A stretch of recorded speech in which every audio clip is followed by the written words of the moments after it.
Hello, hello.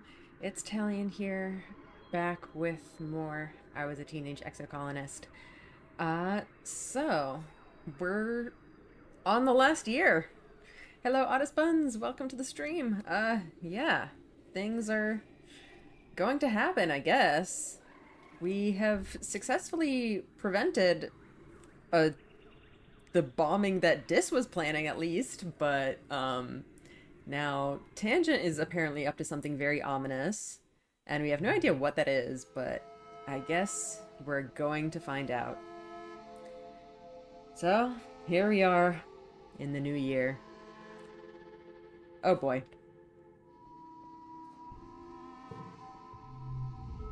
Dang, surprise villain arc, yeah, I don't know. Obliteration, this muses, regarding you with a calm expression. It sounds scary, right? The idea of non-existence. He looks into the wilderness.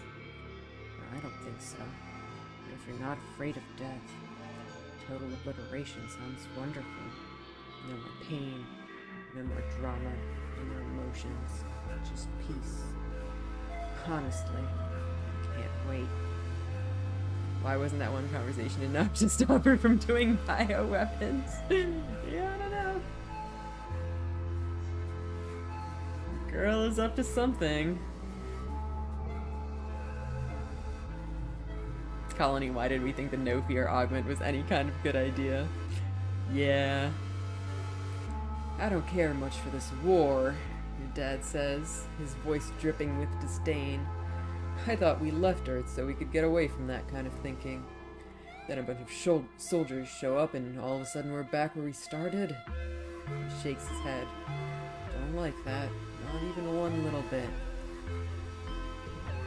Yeah, it sounds like Mom was some sort of soldier, so I wonder if, like, we were, or at least she was part of that faction and then split away from it. And that's probably why they think she's like a traitor.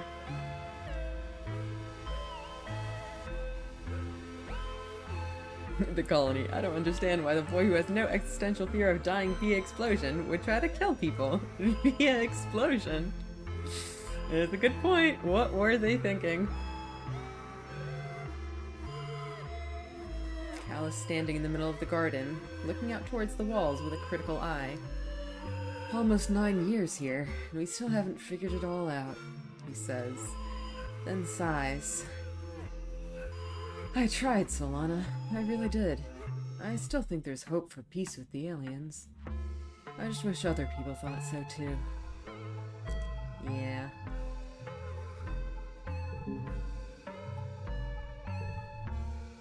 Oh, we got a thing with Cal. How are we on? We're in 91 friendship. We're almost maxed out. We can maybe do it. That message from Earth mentioned the colony stole their property, and like, if the gene tech is stolen property, does that extend to enhanced kids, we think?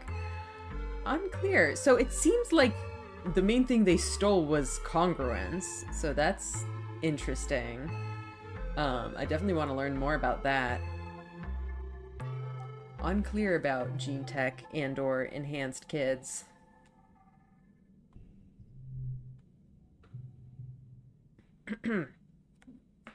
It's hot and humid inside the geoponics bay, making your clothes stick to your skin as you look around for Cal. Eventually you see him, his back turned to you as he lifts bags of fertilizer into a wheelbarrow. So Lana mentioned the gene tech too with that, yeah.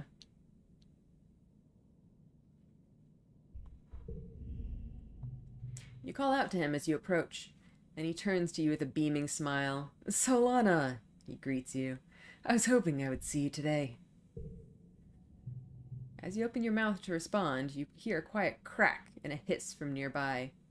Oh, Dudette, watch out, Cal says, stepping between you and what you realize, too late, is a humidity sprinkler. Cal laughs as he's blasted by a cloud of mist. For one perfect moment, he looks as if he's been outlined with 1,000 rainbows. Aw, that's cute. Ah, dip, Cal whines, smiling as he shakes out his hair and flips it back over his shoulder. I should have let you take that one, but your clothes would have gotten wet. He stands up straighter as your gaze passes over his body. He's Well, he's really grown into himself, is the thing. Before your eyes, a droplet of water bravely winds its way from the rise of his chest and down the rippling muscles of his abdomen to where it disappears into the shirt tied around his waist. Dang, we getting horny here.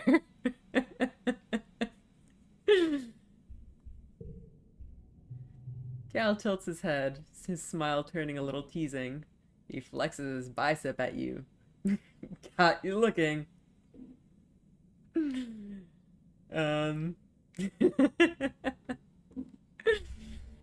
These are both pretty good options, not gonna lie.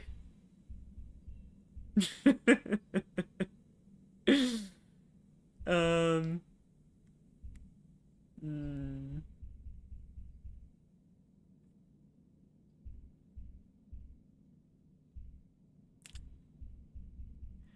I don't know. I think I'll go with this one. Dude, you're blinding me. Put a shirt on. Cal drops his arm and chuckles. You're lucky I keep my pants on, bruh. You know I never get too hot or cold. That's my genetic enhancement, right? So why even bother with clothes? They just get in the way. Cal flashes you a cheeky smile. Besides, I hear chicks dig it. He is a cutie. You spend an enjoyable afternoon helping Cal deliver bags of fertilizer to every corner of the hydroponics bay. When the job's done, he claps you on the back. Oof, he's as strong as he looks. Cal chatters at you about his plans for the rest of the week as you leave the hydroponics lab. The relatively cooler, drier air of Vertumna hits you like a slap, but of course Cal doesn't look bothered at all. Race you to the cafeteria, he teases you, before taking off down the path. You yell and run after him, causing a ruckus that makes a few adults shake their heads fondly at you as you tear through the colony side by side. I fear he has been hanging out with Rex. Yeah, that does seem to be the case.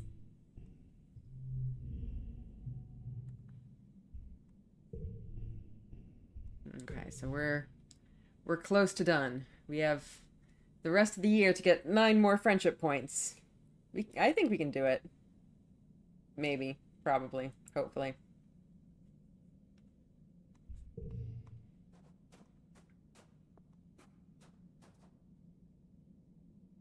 I'm gonna say Cal's augment downsides of sometimes not wear pants and forgets to drink are mild in comparison to some of the stuff we've seen.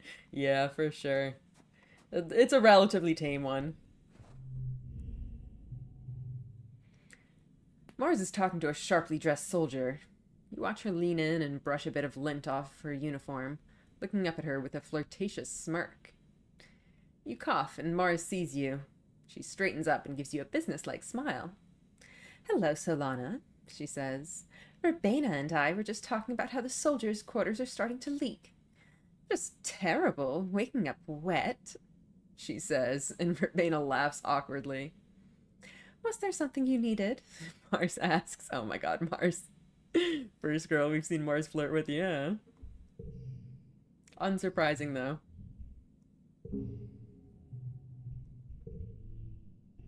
How's our friendship with Mars?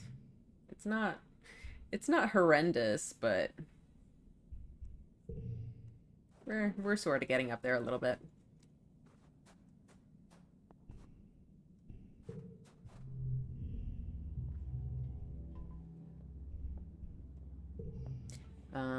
Right. He only likes the devices that we are out of.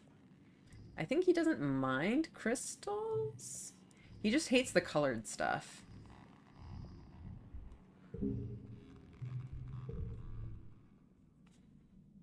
How are we in Vase? We're just over 10, right? Oh, wow. We're 17. We're almost to 20 friendship with Vase. Goodness.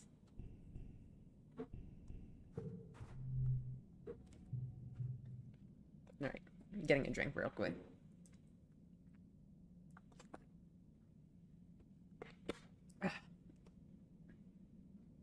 Sometimes I imagine Solana walks up to Vase and just starts going, God, stop talking. And Vase is like, you approached me.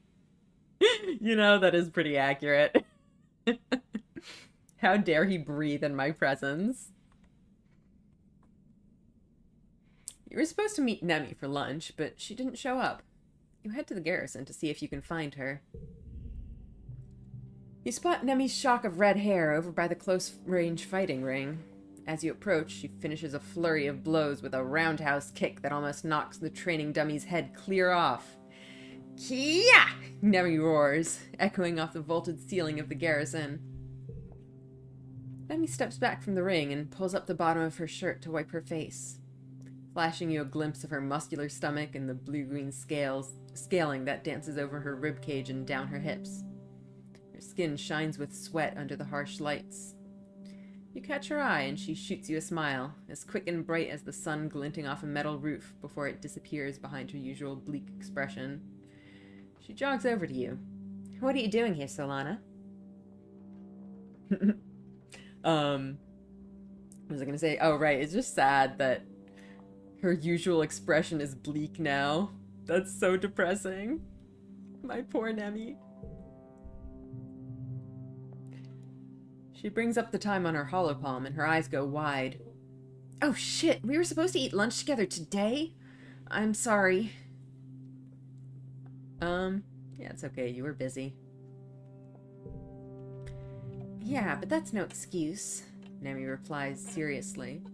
I should have been more aware.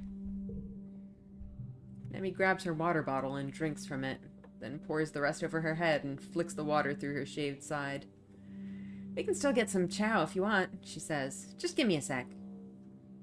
Nemi pulls an oversized sports ball sweater over her workout clothes, her thumbs popping through the holes worn into the cuffs. The lettering on the back reads kombucha. Oh, that's so sad. As you exit the garrison, you're stopped by a few of the other soldiers who all seem to want to give Nemi a high five or tell her about their days. Even though she's clearly exhausted, she mutters up a few heartening words for each of them. Our theoretical ideal run has definitely got to involve saving a lot of specific lives. Fingers crossed, saving calm as possible would fix so much of this. Yeah, seriously. I definitely want to see if that's possible. They all know I'm dating Vase, she says apologetically when you finally emerge into the sunlight. It's weird. All of a sudden, I'm like a hero to them, too. And I haven't even done anything yet. I train every day, though. Probably like 6 or 8 hours, she says, rubbing at her shoulder and stretching it out as she walks. It feels good to work hard. Like it wipes out all the bad thoughts. Anything that's bothering me. She makes an exploding motion with one hand. It just goes away. Poof. Uh-oh. I'm disconnected. Okay, I think we're good. Yeah, I don't know if you heard that, but thanks for stopping by, Tin. I hope you get to check out this game at some point, because it is pretty cool. We're having a good time here. If we got the last food token and then could do lookout, yeah, shakes fist at that one plant. That plant really screwed me over. I don't know, though. I feel so bad for the plant. I mean, if it saves all these lives, then I think the sacrifice of the plant will be worth it, unfortunately. I will feel very bad about it, though.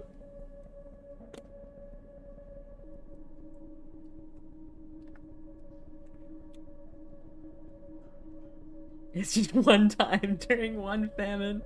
Yeah. Alright. Back to the stuff. I can't afford to lose my focus, Nemi says solemnly. I can't let myself get distracted. If I do that and somebody dies because of it, null it, man, she says, shaking her head. The thought of it keeps me up at night. Sometimes I just get up and run around the colony until I'm too tired to stand. No one else is gonna die on my watch. You understand, right? She asks, turning to you. You work harder than anyone. How do you do it? What are you fighting for, Solana?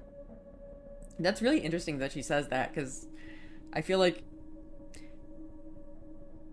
I guess we're not like necessarily working hard at any one specific thing. We're just kind of doing a whole bunch of different stuff. Um, yeah.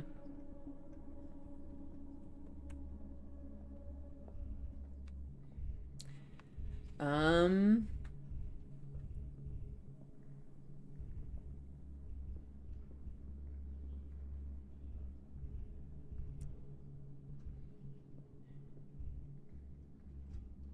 Disconnected again. I wonder if there's something up with my internet. We can fully map out a new region in a month. Yeah. Yeah, we do some good stuff. But yeah, I was saying I'm like pretty impressed with how fast our stats can even go up. Like we I think during like the famine year, we got our biology like or cranked all the way up and like yeah, honestly, given how, you know, physical heavy we were at the start of the game, I'm actually pretty impressed with how well our other stats have gone up. Jazz hands, eagle eyes. Eagle eyes doesn't give us biology. I think it was perception in animals, right? Um, but yeah, we're doing pretty well on stats. It's pretty cool. Nemi. You catch Nemi around the side of the garrison, leaning her head against her arm. She pushes herself off the wall as you approach and rubs her eyes. What's up, Solana? Does someone need me? You know what? Let's not give her our last egg. We can save that for her birthday. Our augment clearly makes us a superior cartographer. Yeah, how quickly you map things. For sure. Like, the ability to go around obstacles is pretty crazy.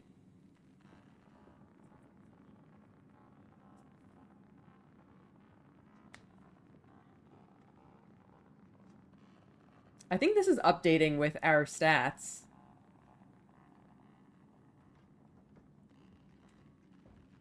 I think this is like our 100s, even the bravery, even though we got that from this. What was I doing right? Nemi. So she's at 82. Well, she's almost caught up to Tangent. I think we can maybe get these three up to 100 by the end, but not sure. So she does not like crystals. We're gonna save the egg. Maybe she'll like a fruit? Let's try the fruit. Thanks. Okay, well, it gave us a little bit. Tangent, what are you doing? Tang is asleep at her desk, her head pillowed on her arms. Truly, not everyone is immune from the power of a catnap.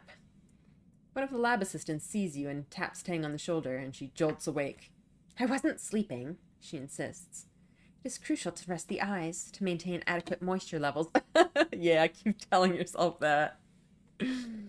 Have a root.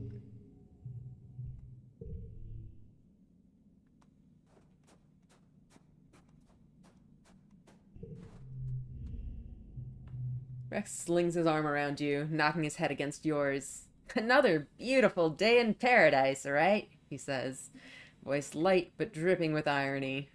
You doing okay? Taking care of yourself? Log for dog.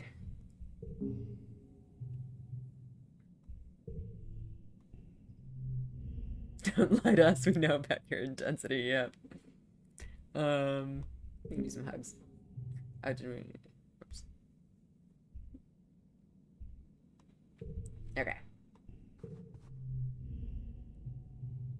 Nomi's looking up at the sky with a slight smile. It's been 4 years and it's still so cool, they comment. I spent my whole life on a spaceship before this. Being outside still feels like being in paradise. Even with everything going on. I think they also like crystals. Okay. Oh. Nomi time. Where you'd normally find Rex and Nomi playing together, you only find Rex. You ask him where Nomi is, and he shrugs. Sorry, I don't know. They mentioned they were kinda under the weather. They're probably leveling their Legends of Avamar character. You could try messaging them on their holopalm? You thank Rex and go back to your room. You get comfortable in your bed and load up Nomi's private Legends of Avamar server. Back on Earth, there would have been thousands of people playing this game, but now it's just a brave few nerds.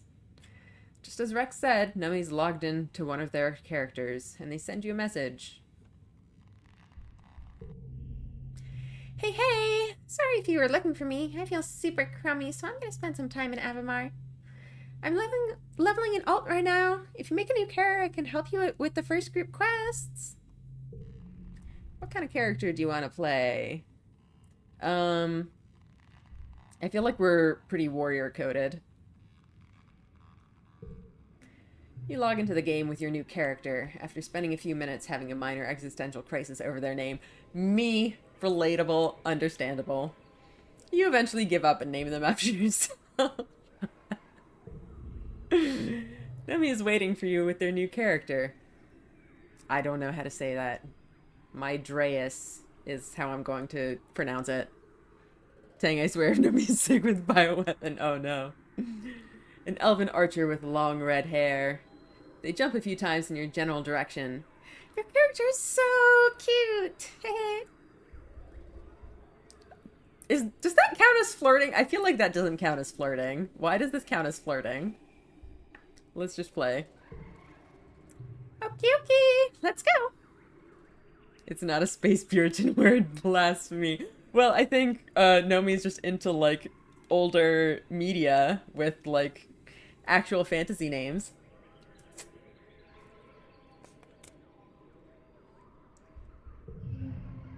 Oh my god, look at that. That's such a cool art. Oh, I love it. You do the first few quests with Nomi. Their character is a little more powerful than yours, so there's lots of time to chat. Nomi keeps up a running banter about your adventures, typing as if they're speaking for their character. Fear my bow, meddlesome creatures! The forest will miss not your presence! It's hard not to notice how much more serious and well-spoken Nomi seems when they're writing in character instead of speaking. You didn't know you had it in them. What? I feel like that's written a little weirdly. Do you play along? Forsooth I do, obviously. You type back, taste mine blade of vengeance, villain! Nomi sends you a string of hearts. You play for a bit until you have to stop to sell your loot at the vendor, marveling at the accessories you'll be able to buy when you have some more gold. Nomi opens a trade window with you and plunks a necklace into it. It's one of the expensive ones, and a huge increase in stats. Galactic! I thought it would look good on you!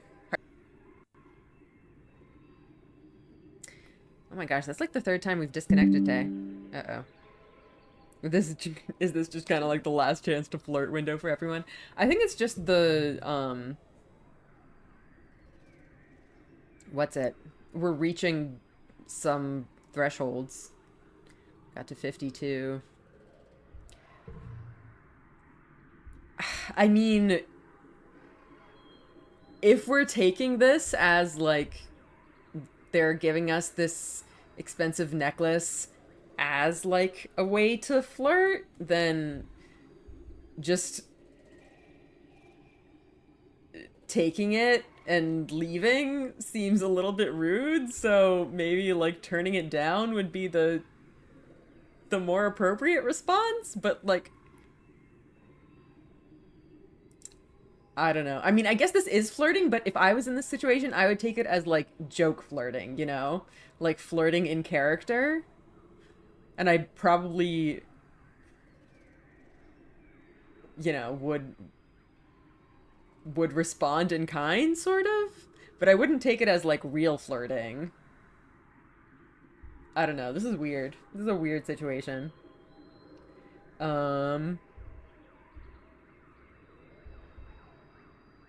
Still on a soap opera. And yeah, it's the curse of being a video game protagonist.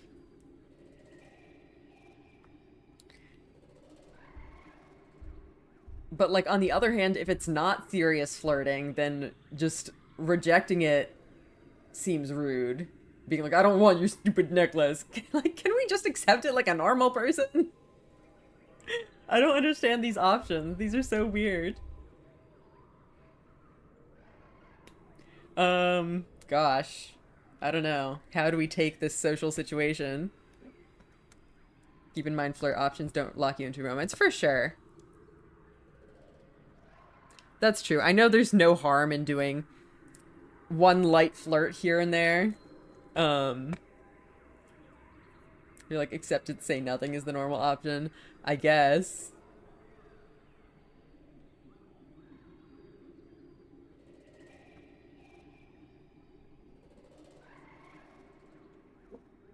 Alright, well, that's weird.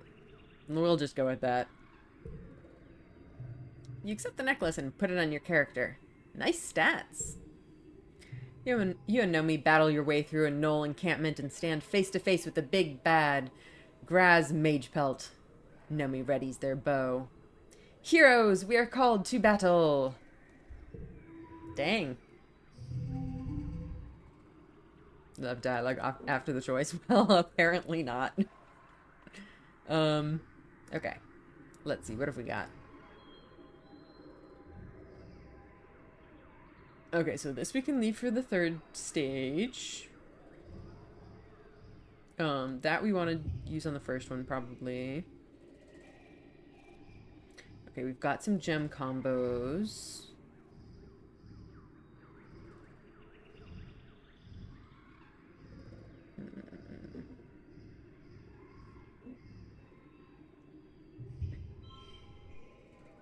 I love dialogue in this, unless there's a null battle, I guess. Yeah, apparently.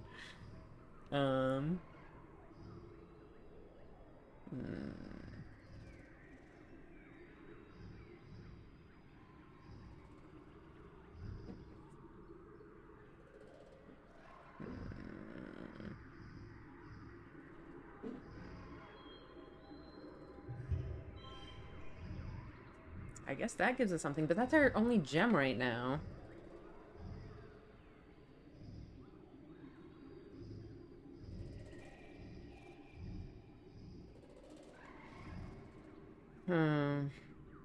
It does strike me that Nomi's laser game probably suggests some ranged weapon skill, yeah.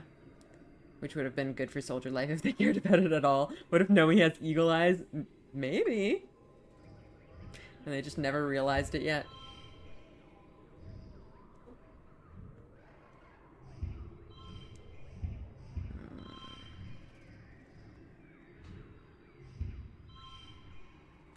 $35 is pretty crazy. I feel like this card is too strong to use right now.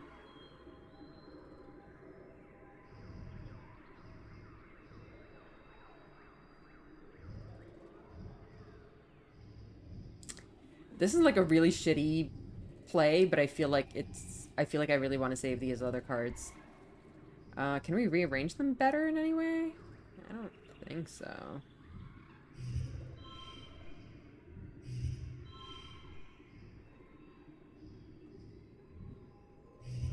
Yeah, I think that's about as good as we can get right now. Then we just casually drops that they have microscopic vision just like everyone else, and Solana has to go, no! Yep. Okay, nice. So we have more gems. I think... let's try to drop a gem combo. Except... we don't actually have enough.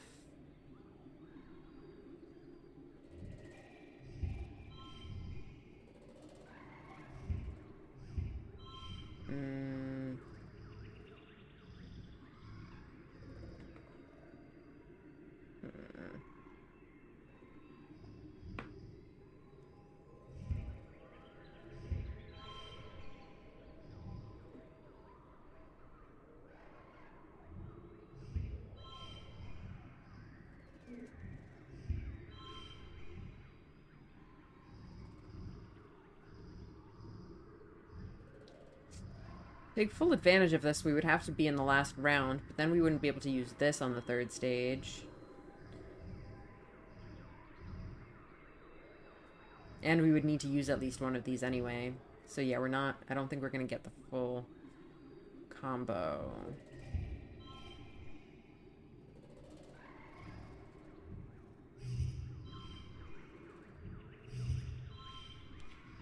We have a 31 there, which is decent.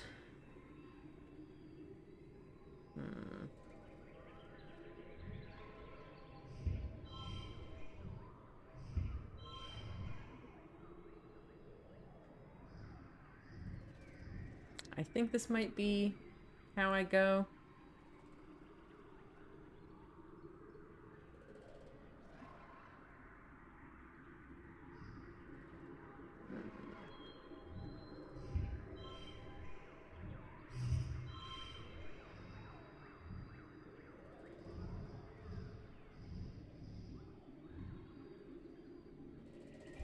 Let's go with that, I think. All right, what have we got? We have this. We definitely want to use this at some point.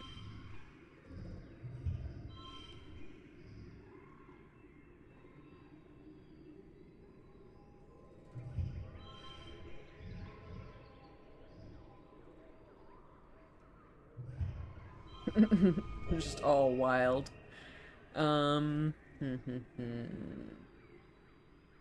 Let's see. Oops.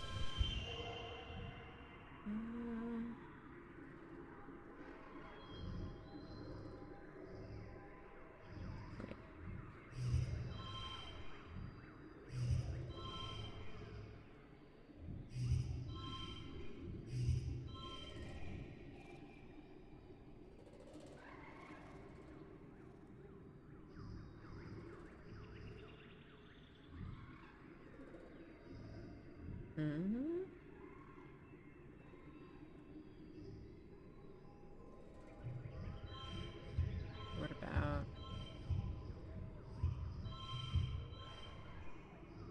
70 is pretty good. I think we'll go with that. What was the max then? 74, dang. Okay. Oh, hey, and we got some free combat and everything. You stand victorious over Graz Mage Pelt. When you click out of the loot window, you have a message waiting from Nomi. Our bond is greater than any evil that may befall this land. The power of true love conquers all. Nomi sends you a kissing emoji, then a string of question marks.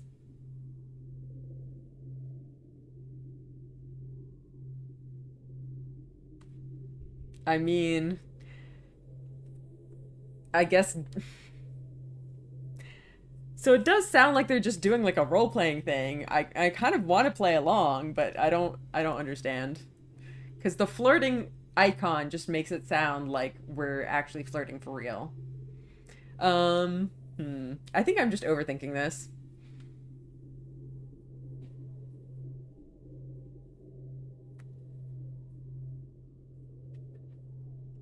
I kind of do want to play along, though.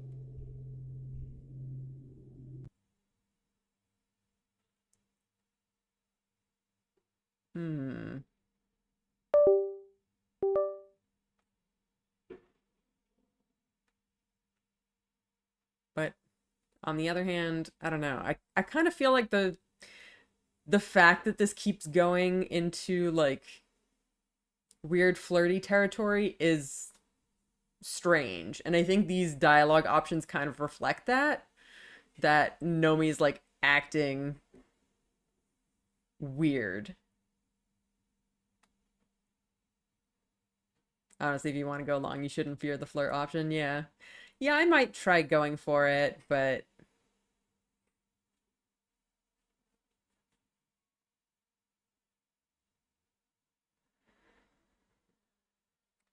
um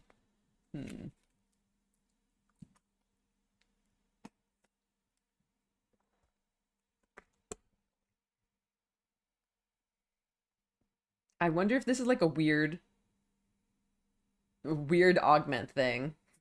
You know?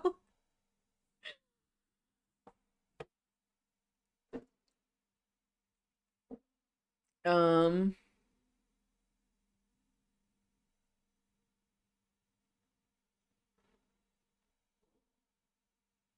I don't know. This whole situation is just giving me some strange vibes, and I'm like trying to figure out what is going on here, and it just feels weird.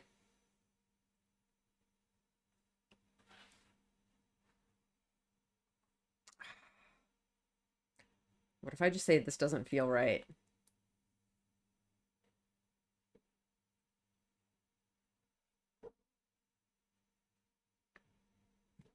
Hmm.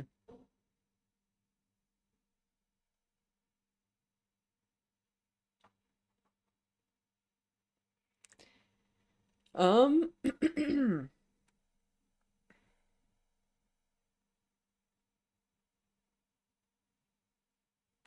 you know what? Fine. Let's just go for it. We can kiss in character. Sure. Yay, OMG, I'm happy you get it, LMAO. Okay. Well, I guess it was just in character, so we're okay. You wait a few minutes while Nomi composes their message. Finally, they send you... Oh, game frozen? Uh-oh. Keep in mind this doesn't feel right. Might also be like, I don't like doing this option rather than something is a wacky option. Yeah. I was... Huh. It is working okay for me. I guess maybe my capture card is broken. Let's see. Okay, is it working now? Okay, I think it's working now. Okay, we good?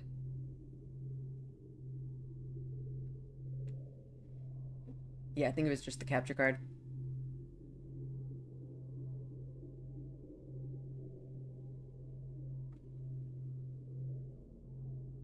Okay, yeah. You wait a few minutes while Nomi composes their message. Finally, they send you. My trace tree whisperer turns and embraces Solana in their strong arms. My love, they say. By your side, I would hazard any foe. Nothing frightens me more than the prospect of a life without you. The fiery-haired archer bends to press their lips to Solana's, sealing their love with a kiss. You log off the game and open a chat window with Nomi. What do you say? That was fun. OMG, yeah, thank you. I had so much fun too. LMAO, maybe I will use it for inspiration for my manga. I sure don't like anyone like that, OMG. Sometimes it feels like everyone's just a big ball of hormones here. Like all of a sudden everyone cares about who's doing smutty stuff and I'm just sitting here like... Yuck. Yeah, just go, maybe you haven't met the right person. I'm sure they'll be happy to hear that. But yeah, I guess that makes sense. I think that makes a lot of sense for what we know of Nomi.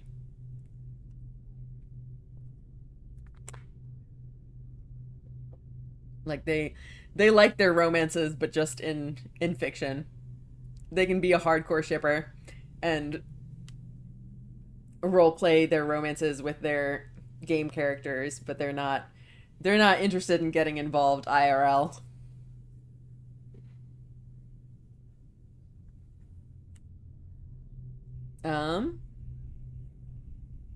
So okay, this is definitely the wrong option. These are both fine, I think. So let's slamming in with the microaggression, yeah. I guess let's ask. Think you might be interested someday? Okay, sometimes it's like, okay, I might be interested in it someday, but, I think I'd really have to like someone first, you know? Makes sense.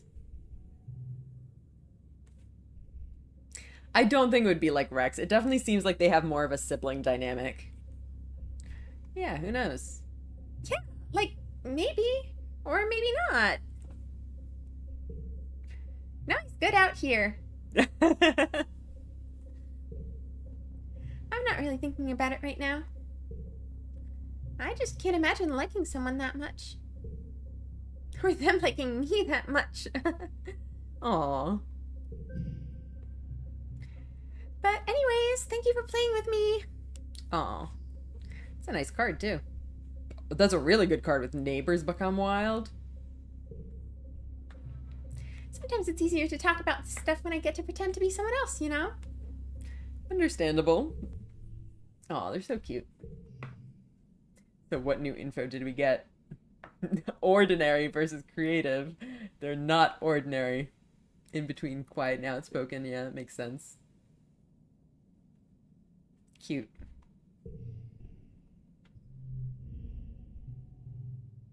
Naomi twists a lock of hair around their finger and tugs.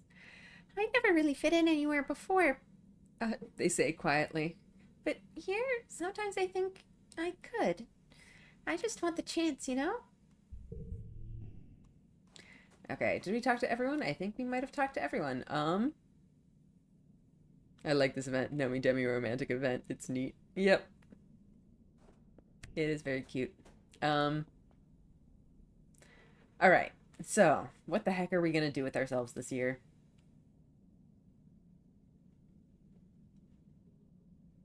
I mean, if we're trying to max out stats, we could definitely max out the bravery.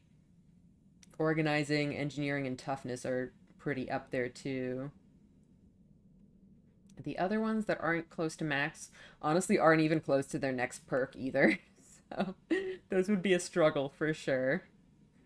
We should definitely try to explore at least once throughout the year.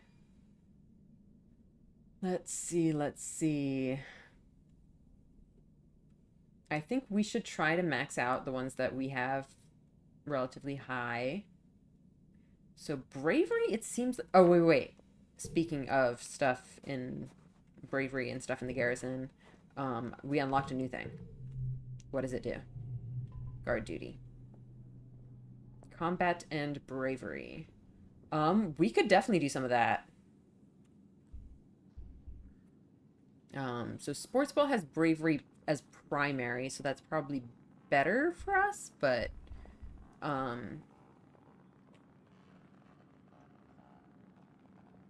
yeah. Guard duty would probably be good. I think we should try to do some guard duty. So there's that option for organizing and engineering. Organizing is mostly in command.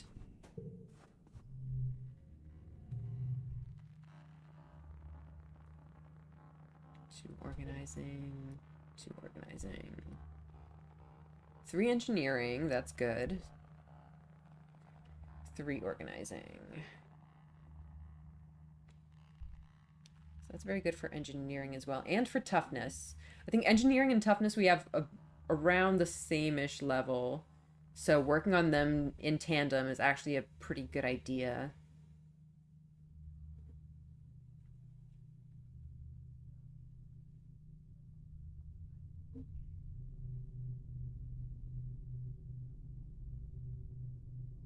Yeah. Then for engineering, I also wanted to check out engineering and see what we have.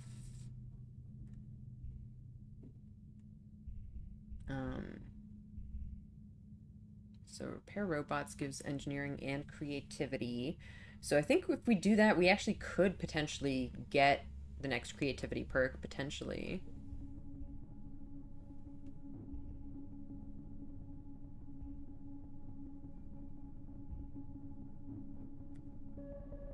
That's only 1 engineering, so it's not great. Extra reasoning would not be bad, though.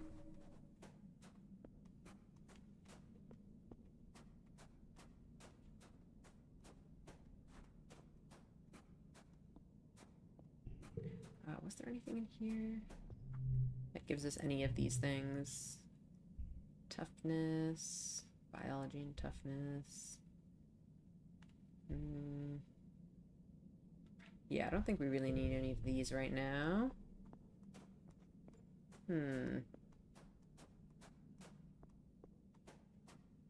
I guess let's try guard duty, because that's the new thing and we haven't checked it out.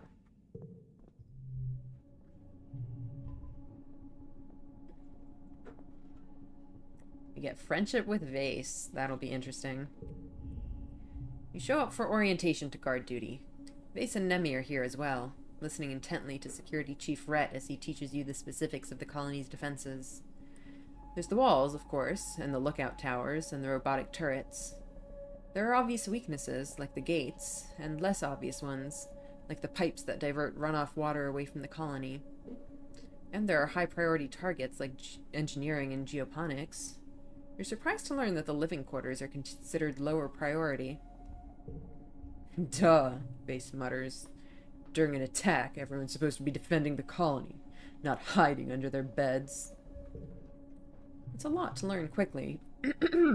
And Rhett doesn't let you make mistakes. He drills you and drills you, first on your knowledge of the colony, and then on actual drills.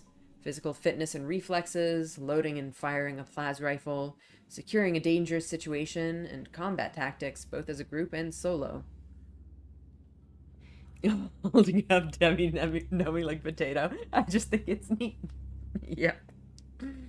If the lookouts on the walls see anything, you'll be the ones to shoot it, he says, as you struggle with reloading the cartridge in your plas rifle. There might not be time to wait for backup.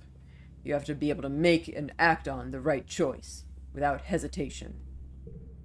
He looks you right in the eye. You're not only a guard while you're on duty, he says seriously. You're being charged with the defense of the colony itself. I expect you to be ready at all times to answer the call. Frustrated, you fumble the cartridge, and it clatters to the ground. Rhett stops it under his foot. No slacking. Keep your mind and body sharp and ready for anything. We are at war, he continues, leaning in close to drive his point home. He's been saying that a lot recently. He really believes everything Lum says about the outside world. Does he? Rhett leaves you to figure out how to reload your plas rifle on your own. Your base is already finished, of course, but Nemi stops what she's doing to help you. There's a latch here, she says, flicking it with her thumb. If it's deployed, you can't click the cartridge in. Got it? You nod. It's easy when someone actually shows you how. I don't think he's a bad person, but yeah, he is kind of intense. Vase scoffs. You deserve it if you're just using this as an excuse to slack off. If him hurting your feelings is what it takes to make you colonists realize that defense isn't a hobby, I hope the chief chews you up and shits you out the other end. Vase leaves in disgust. Then he shoots you a sorry look and follows him, shouldering her rifle as she goes. Why does he just literally take every single opportunity to be a dickhead? Like, every time.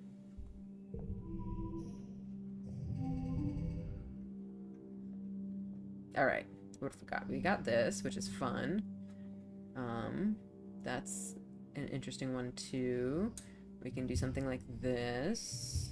Ooh! What if we do that? He says, swear to God, yeah. And you know for all that, those soldiers would have absolutely gotten their ass kicked if that bomb went off, yeah.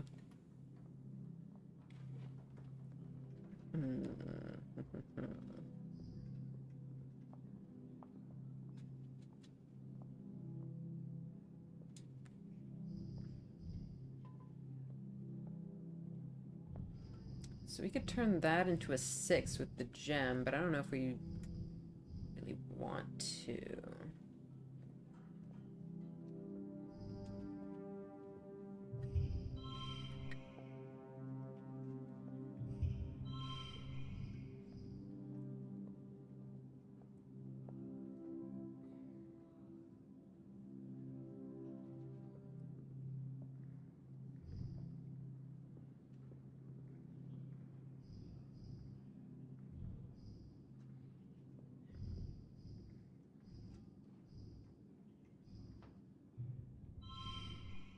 Could have the 4s here, but that doesn't help either.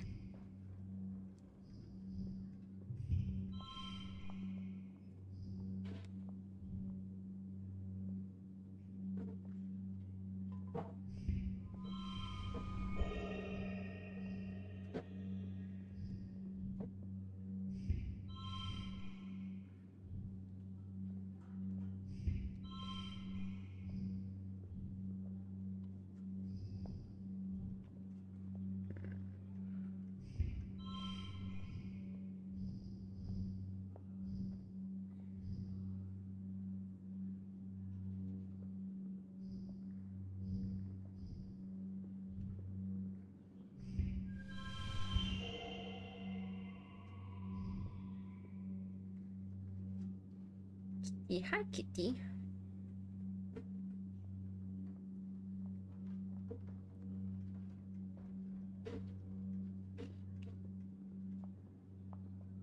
Stretchy kitty.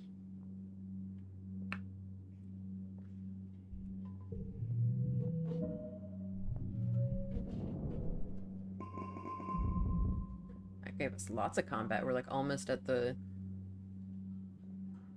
next perk already. A little bit of bravery too. Nice, nice. As usual for this time of year, your dreams have been more vibrant and invasive. You have trouble distinguishing dream from reality during the day, and you dread falling asleep at night. Huh. How did that hop-eye get into your bedroom?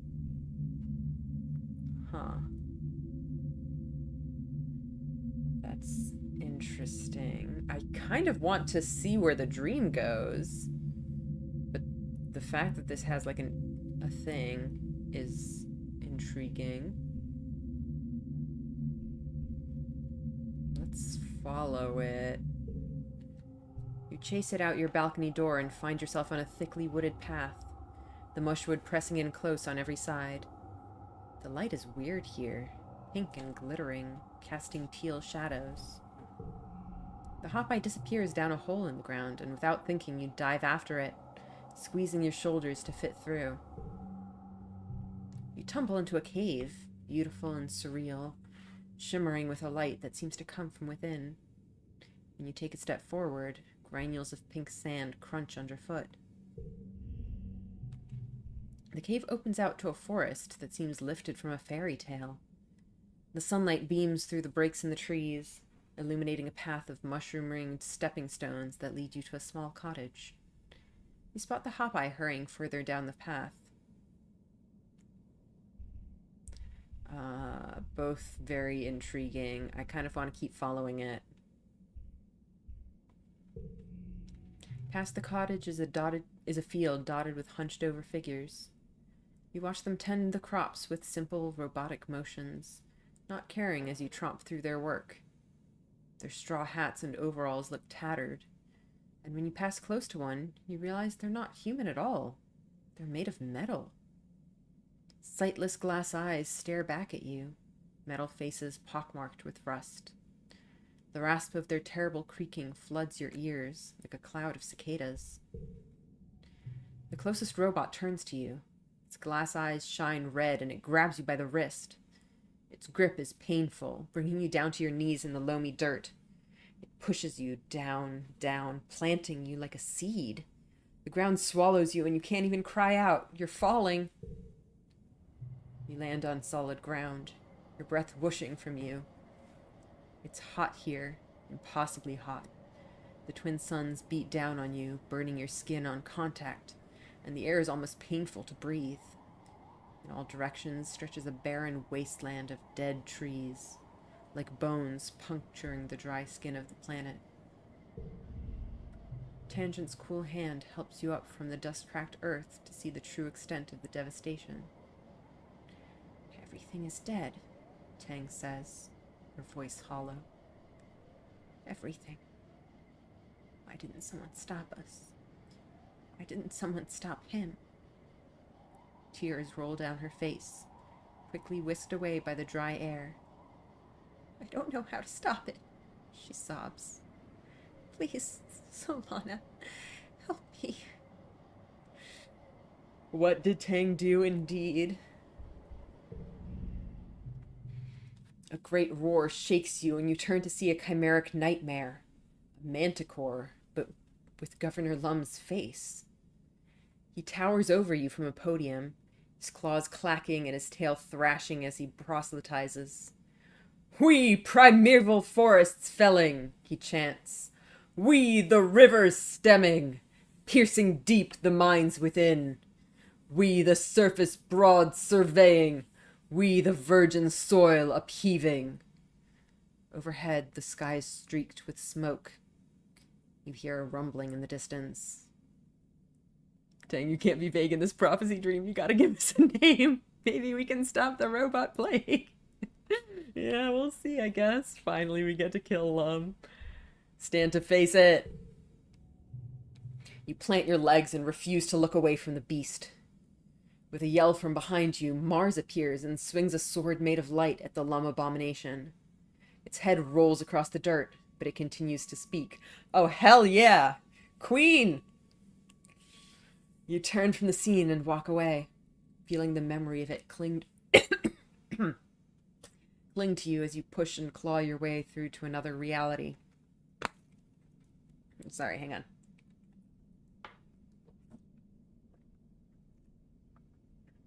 Clearly, Mars is the chosen one.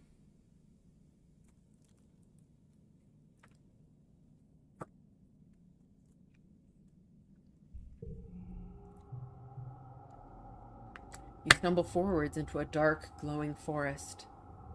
Blessedly cool air brushes your cheeks, thick with moisture and making your face feel wet as if you've been crying. Alright, our solution is clear. We gotta get Mars' sword. The path winds upwards, flanked by humanoid figures carrying candles. Some are wearing robes, some armor, some lab coats and enviro suits in formal wear. Some are elderly, and some barely 10 years old. All turn to look at you, and you realize with a jolt, they're you. Every single one of them is you.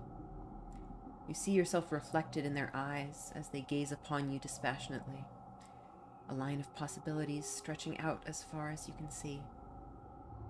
The Hawkeye crouches between the ranks and gazes solemnly out as you pass. Is the Hawkeye also me?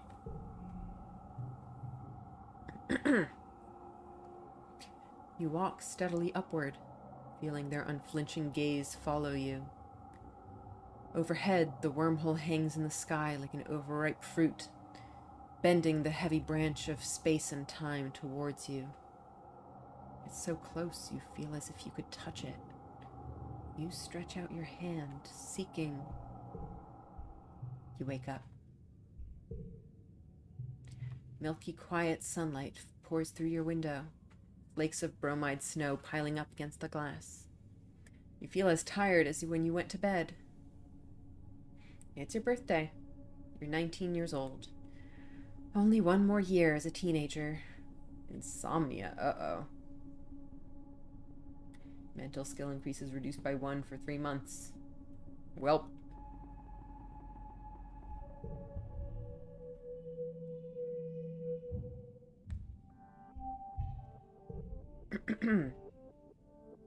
Congratulations, we are officially peeping the horrors! Yes, we are! That is very cool. Very exciting. Okay, so we're not gonna do reasoning stuff this time. We can do some more guard duty. We can do some, what was it? So it was,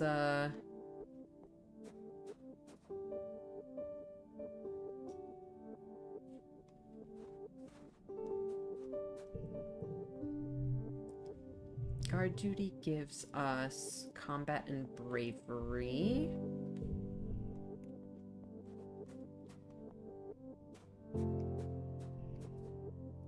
Honestly, I kind of wish we could recruit Dis for immediate uncovering of dang secrets.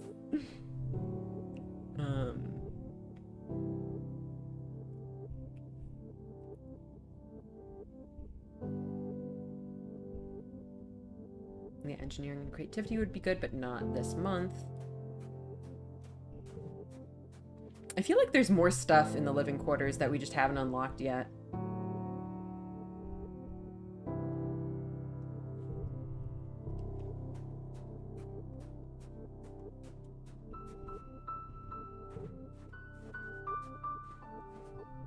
It sounds like the kind of stuff you wouldn't mind doing because of the lack of existential fears, and also this will probably be bad for the planet and sim, yeah. Alright, there was construction, engineering and toughness. But again, we probably don't really want to go into engineering too much this month because of our skill reduction.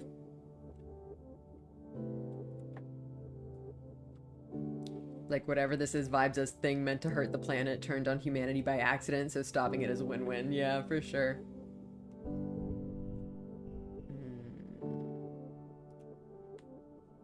Okay, so I think we can have basically 2 more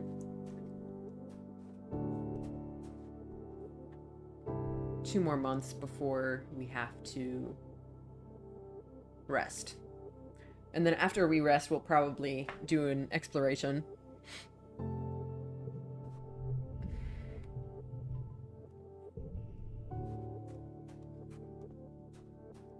So I think we might just keep going with guard duty for now.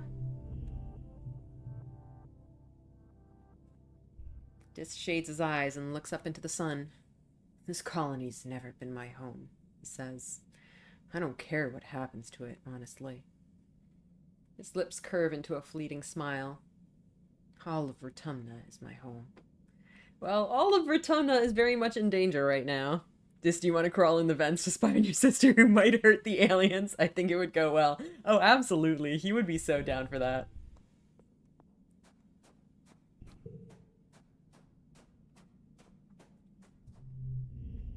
You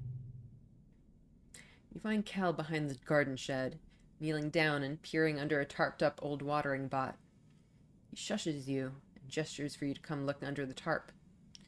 There in the dusty gloom, 6 four-eyed hop kittens blink up at you, eerily out of sync. I haven't seen their mom in a while, Kel says.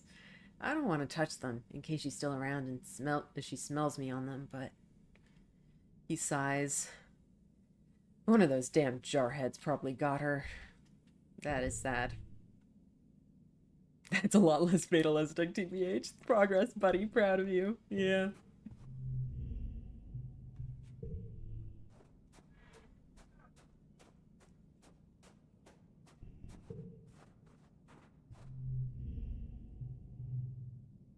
Mars scrolls through the holovid directory on her holopalm.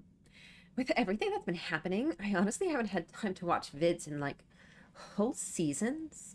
Maybe it's been long enough that they'll feel new again. She sighs. Probably not. Poor Mars. Just dying of boredom.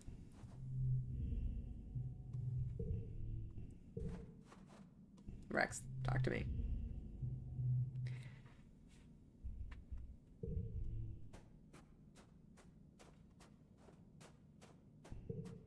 Tang, what are you doing? Tang is hard at work in the lab, as usual. You honestly can barely remember a time you've seen her anywhere else. When you ask her if she's doing okay, she only blinks at you like a woman coming up from a years-long sleep, unsure of where she is. Of course I'm doing well, she says, rubbing her eyes. I am laying the first stones of humanity's legacy on Rotumna. How I feel is inconsequential. Mars, we need you to nanoprint a sword.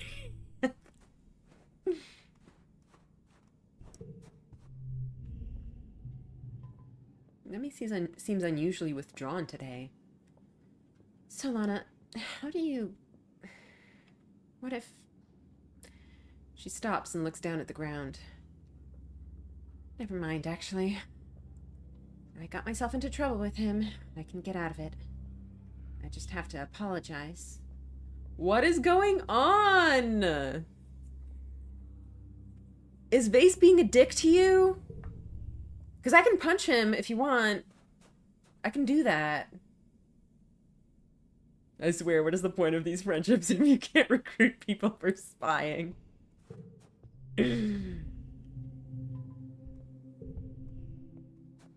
Alright, do we really want to keep doing guard duty for the foreseeable future?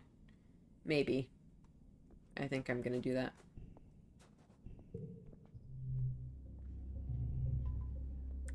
So we get combat and bravery. We have our heroic status. So we can get lots and lots of combat. And we're almost to 100 with bravery. Our combat is just gonna be so high. More water.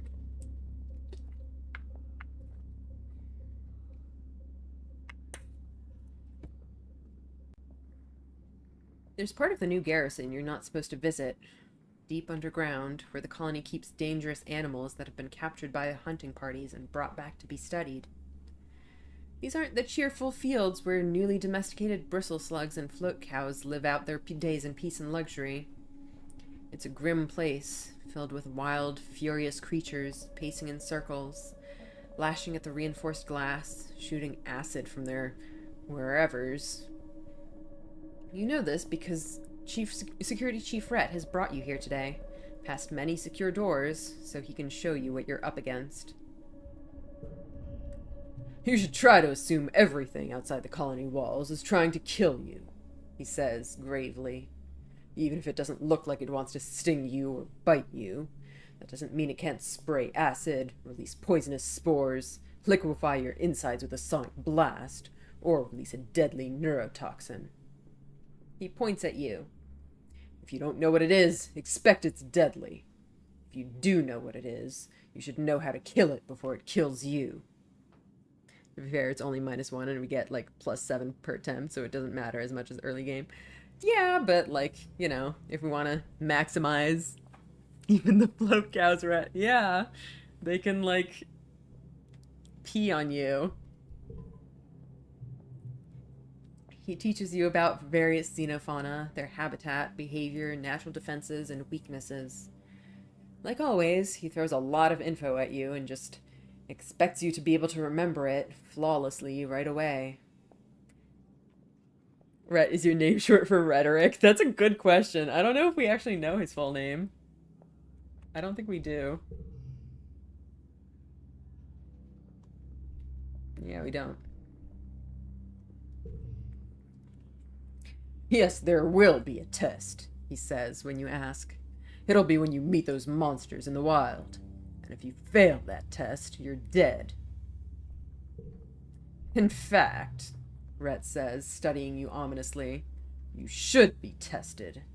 Pop quiz, Solana. Which animal has venom sacs and can camouflage itself so well you're likely to step on it? Don't worry, you won't die if you get this wrong. Today. Well, it's not an air squid, and I don't think it's a manticore, and I don't think it's a unisaur. So that leaves Snapbladder and Muckwalker. Muckwalker sounds correct, but I don't actually remember either of those creatures. So, I think Snapbladder, possibly. I think it's between the two. Snapbladder.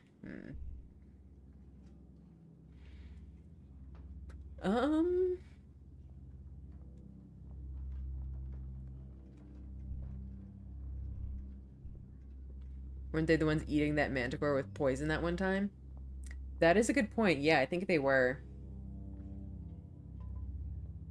When we had to bet on a winner, yeah. Yeah, I think you're right. Let's go with that.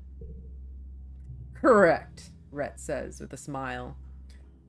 They're like leg-hold traps. They catch their prey by waiting for it to walk right on top of them.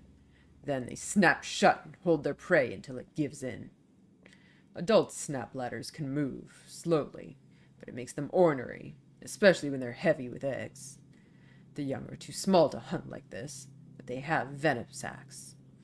Not too dangerous to humans, unless you fall into a whole nest of them.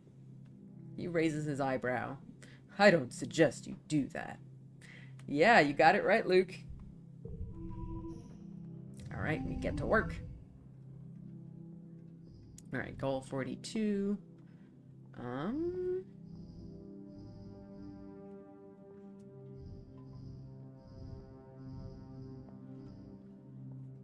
We can do some gem combos a little bit.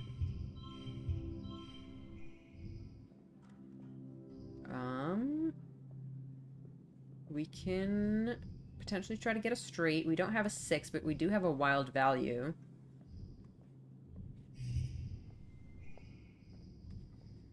So let's see if that works.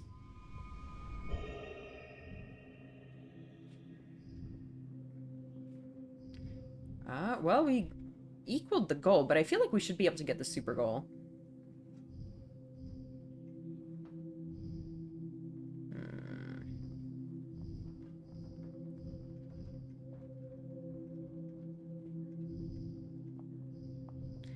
This could be interesting, but that'll...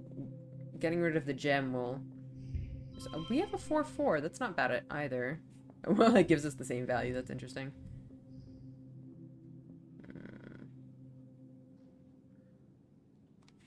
So wait, what if we do a... Oh, whoa. How'd that happen? Because I guess we have a 3-4-5 and then a 6-7-8 like that.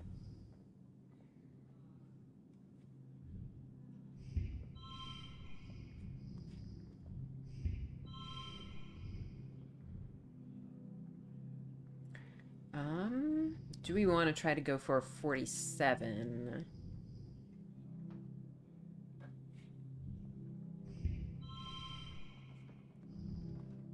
Yeah, our straights are just way too powerful.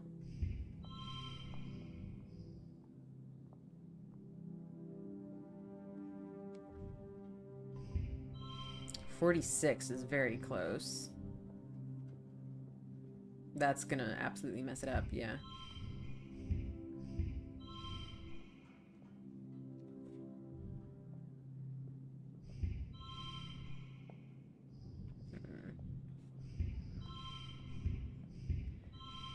Maybe we should just go for the highest.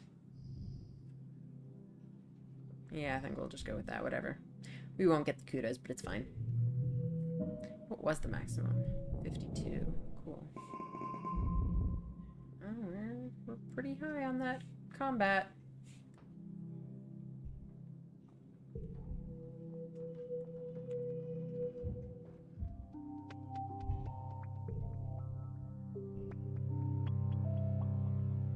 $99 stress. So we can do one more thing before we have to go, right? Hang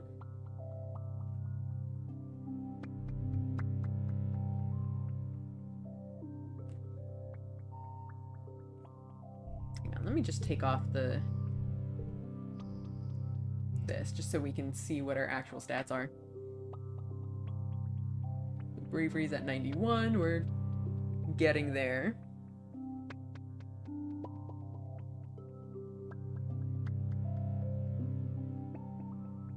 So yeah, one more guard duty will get our combat up to the next perk.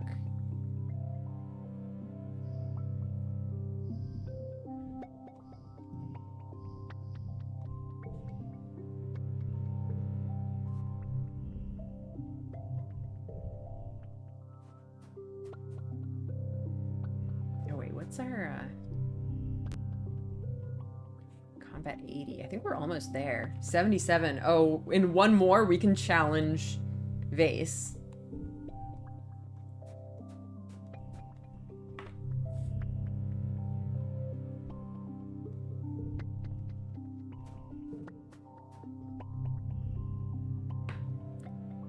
You spot Tang on the roof of the laboratory and climb up the access ladder to join her. She barely looks at you as you approach. It'll all be over soon, she murmurs, staring out into the wilderness. There's no stopping it now. I just want everyone to know that you didn't have a choice. Holy shit, Tang, what are you doing?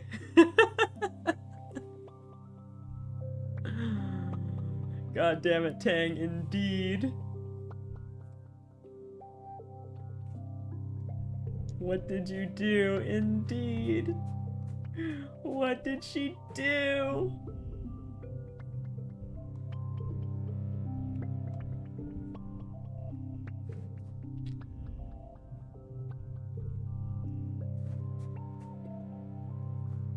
Girl, what did you do?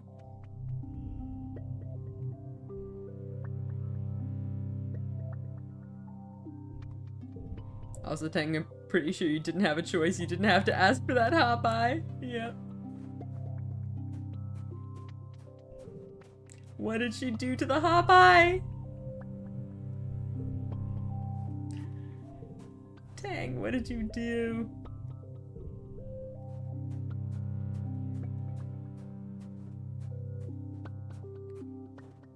Oh boy. Ideal run, no hop-eye. We're not letting whatever happened to that hop-eye start these dominoes. Yep. You spot Dis returning home from one of his long expeditions. He's covered in sweat and grime, his hair matted to one side of his head, but he looks happy. More happy than you thought he could be here. Hey, Solana, Dis says, jumping out of the transport and giving it a fond smack on the roof. What did I miss? Well, I'm glad to see that he's thriving at least.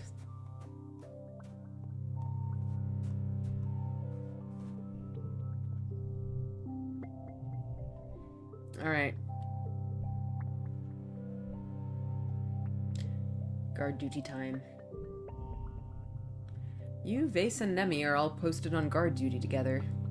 It's pretty peaceful this time of year, so you're killing time at the firing range. Vase, though, will take any reason to show off. I was the best sharpshooter on the heliopause, he boasts, lining up his next shot. Even against the adults. No one could lay a finger on me. Nemi stares at him with open admiration. Wow, she says. How did you get so good, Vase? Vase fires his plas rifle, filling the air with a zap of ozone and obliterating the hollow target at the end of the range. Nothing special, he says. Some people are just naturally talented. Eagle eyes time, yeah. He sidles closer to her, his head tilted proudly. Nemi goes red and clutches her plas rifle to her chest. I could show you some of my other skills, if you want. What do you see in this dingus? Wipe that smug grin off his face. Oh, I hope so. It was worth it, honestly. Worth it. Vase shoots you an acidic look, and Nemi laughs awkwardly and grabs him by the arm before tensions can escalate. Don't worry about her, Nemi tells Vase, pulling him away.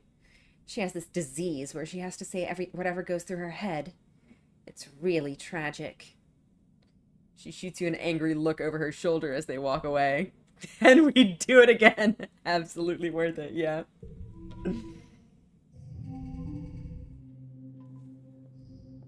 Okay, we can do stuff with this.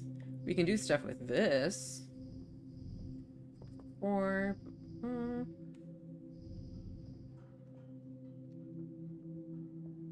+1 for gems, but we don't have a lot of gems. I'll use wild. We can...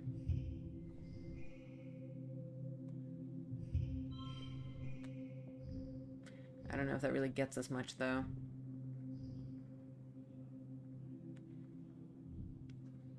Also, Nemi, what are you talking about? We haven't even been spouting prophecies in this timeline yet. These are, like, not great cards. We could change that, potentially.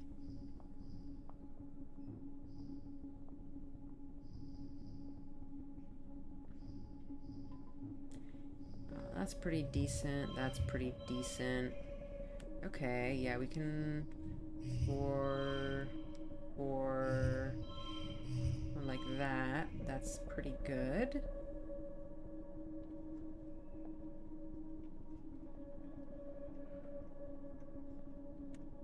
We have a 4 here.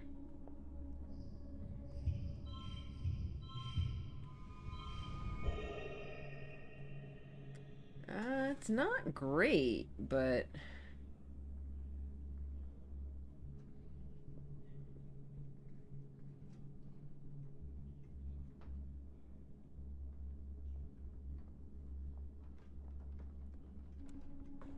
Okay, hang on. Let's just see what we can do with these blue cards. So what if we just go for like a straight?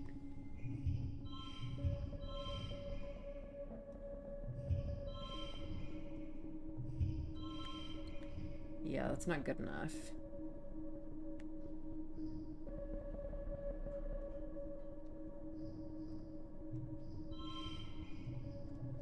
Even if they're super powerful straights. Well, I think what we had before will do. I don't even remember how we did it. I think...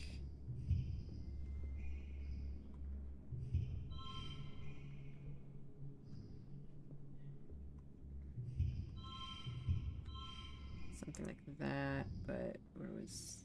Yeah, the wild value. Something like that. Alright. Close enough. Score 54, nice.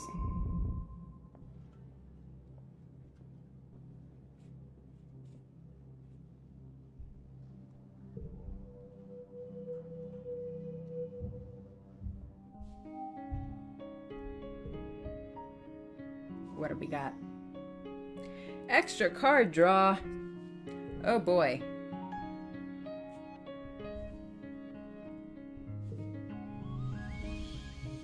We can challenge. We can also give him something. What is our friendship like right now? 18. Well, we've gained a little bit, but we also lost some that last time. Sure, have it, Crystal.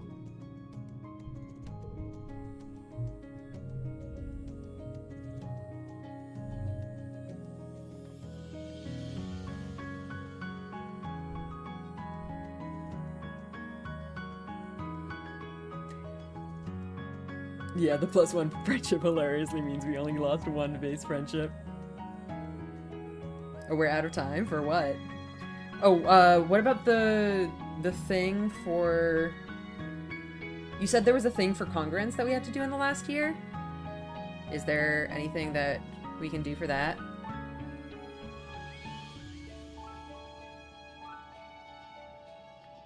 Not that.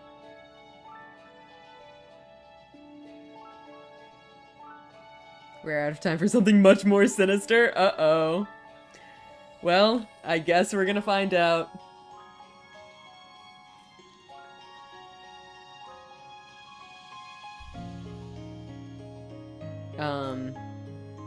Alright, let's go for it. Base suggests a sharpshooting competition. You, him, and a target that gets farther and farther away. First person to miss loses. You mean Tangent's prophecy was still avertible at that point? No details about any of that, please. I think we'll... Things are gonna happen. If things happen, they happen. But yeah, I'm still up for advice on whatever the congruence thing is. We can try to get that. You set up the target and do a few rounds. You're evenly matched, but Vase is the first to miss. Ha-ha! You turn to him to shake his hand, but he just scowls. What are you doing? He says. It goes until one of us can spell horse. 5 missed shots. What does that mean? You shrug and start again until... Did I say horse? I meant Hawkeye. Vase grumbles as he misses his 5th shot. Uh-oh. It doesn't matter how long the word gets, though. You win soundly. He's forced to concede that, at least today, you are the sharper shooter. Ha ha ha. Yeah, I guess that got us to 20, right? 21 friendship with Vase. Who would have thought?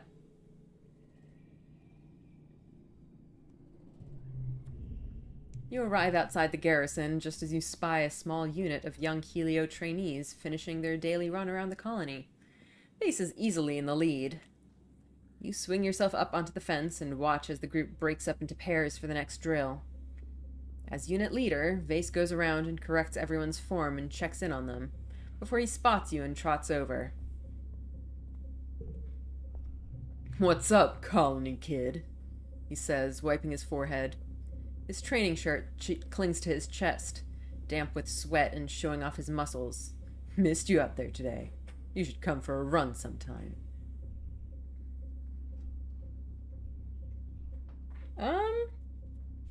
I mean, this is probably, like, the better option because it has the skill check, but I feel like I don't actually want to be that enthusiastic about his stupid running thing. I mean, I have nothing against running, but as I'm sure you all know, I do have something against hanging out with Vase.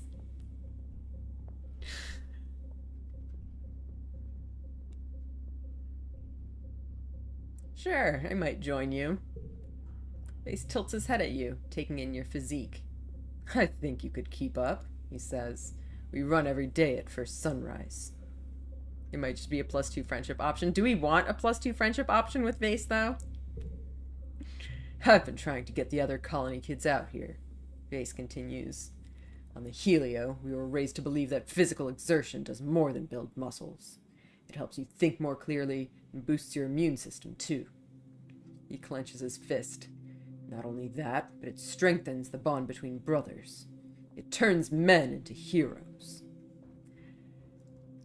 You know, for the most part, there hasn't been that much, like, gender role stuff in this game, so it's a little bit jarring to... I mean, obviously all of this, like, training, soldiers, heroism thing is very strongly associated with masculinity, but I kind of, you know, didn't previously get as much of a vibe with that was, like, still as much of a thing here. Hey, Vase, remember that time you were a little bit not sexist? Yeah, exactly. Vase might want to remember that. And also the congruence thing, to get it, you basically just do robot repair at, I think, any time at this point. Okay. I don't recall if it's guaranteed after a certain point, if no other events are queued up, or if it's semi-random. Okay. I think we wanted to do the robot repair at some point anyway, right? So we'll make sure to do that. Vase looks like a hero, you think? Even just standing there, he has the same kind of presence as action heroes in the old vids from Earth. He's so confidently in his element that everything he does looks effortless. You can't imagine him skinning his knee, or having his voice crack, or tripping over his feet, all three of which have happened to you this week.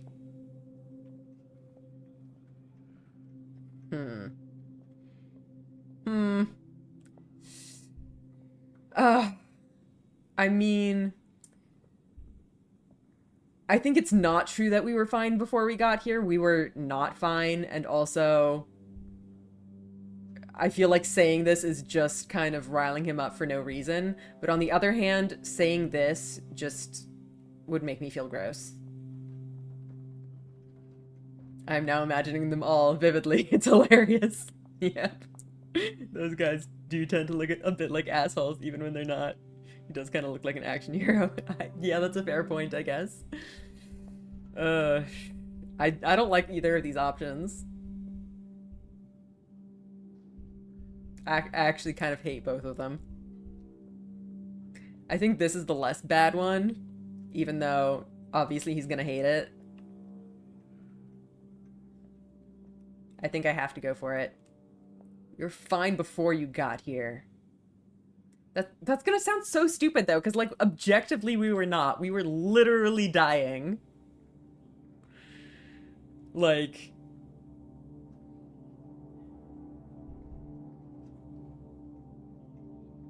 I think I'm glad that they, you know, helped us not die, but since that one time, they have only continued to make things worse.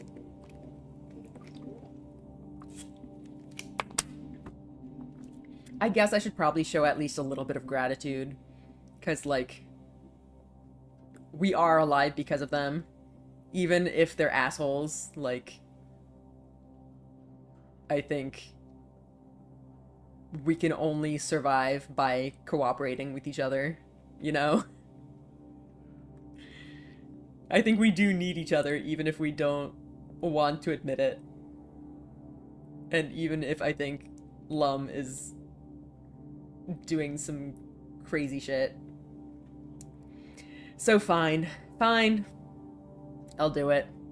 I'm glad you guys are here now, sure. Vase shrugs. Just doing our duty to humanity.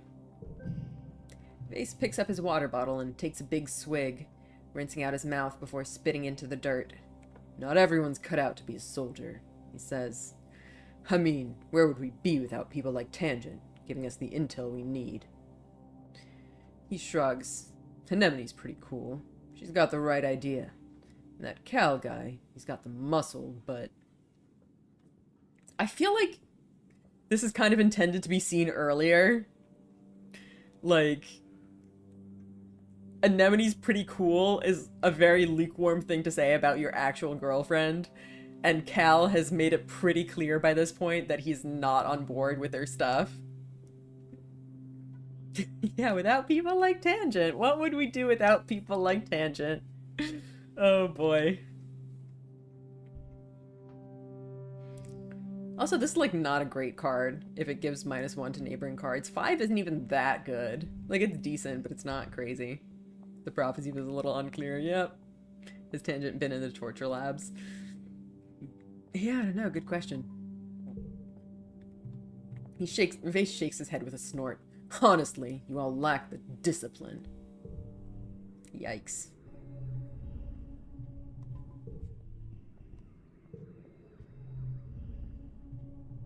I mean, we probably weren't surviving past this glow, but it sounds like she's the harbinger of our current destruction, for sure. I honestly have very much been wondering, because the, like, new game thing is framed as, like, starting a new life.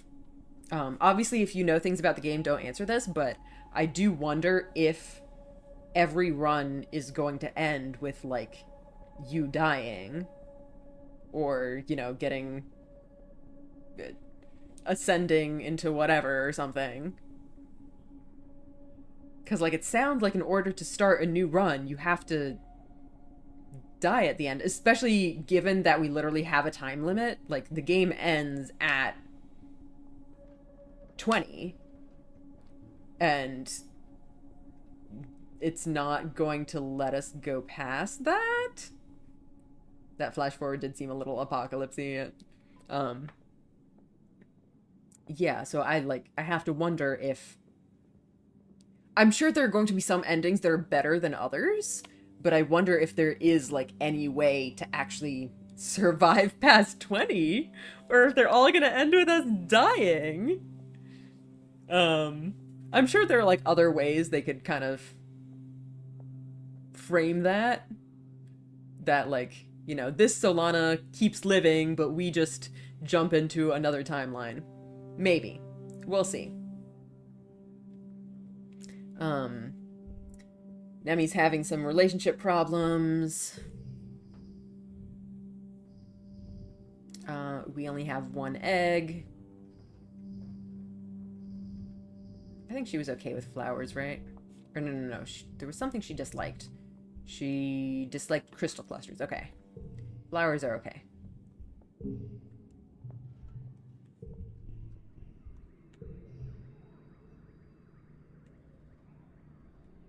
We have been losing some ground with Tangent, unfortunately.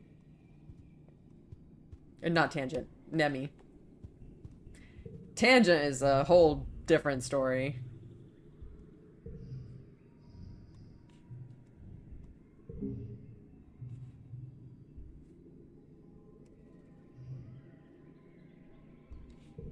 $91.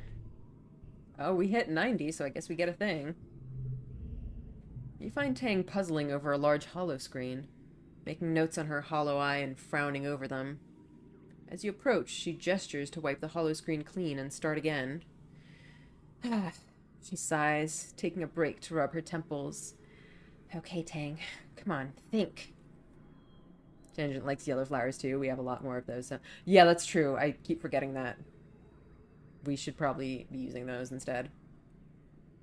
You come up beside her and she startles. Oh, Solana. Hello, she says. I'm in the middle of running simulations on genetic diversity over the next few generations. You're welcome to see it. It will affect all of us, most likely. Huh. Is she talking about, like, you know, actual, like, us breeding and creating offspring? Like, genetic diversity in the colony? We have got a whole 3 generations before we have to start assigning partners. Yeah, exactly, that kind of thing. Whoops. Tang pulls up the next genogram simulation, a family tree encompassing all the people in the colony, their familiar relationships, and genetic conditions. She scrutinizes it with a frown. We have an unusually high amount of hereditary heart disease, no matter how you slice it, she mutters. Luck of the draw.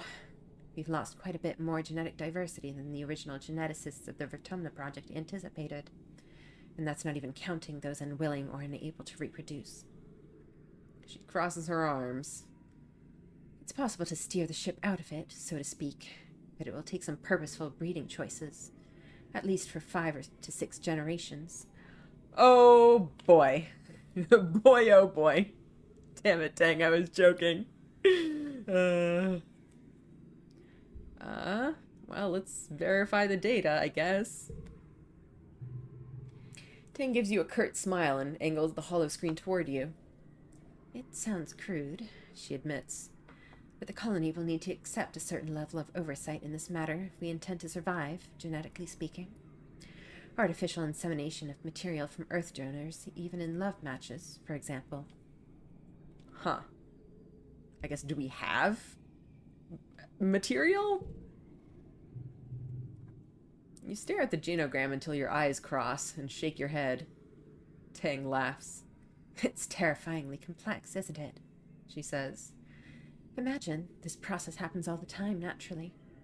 Why, any sweating beast can squirt a child into the dirt. It's all just proteins and luck. The end result is this. She waves her hand at the massive chart. It's beautiful in a way. On a long enough time scale, we can predict the genetic drift of a species. In the face of that, what do family bonds matter? Tang laughs bitterly.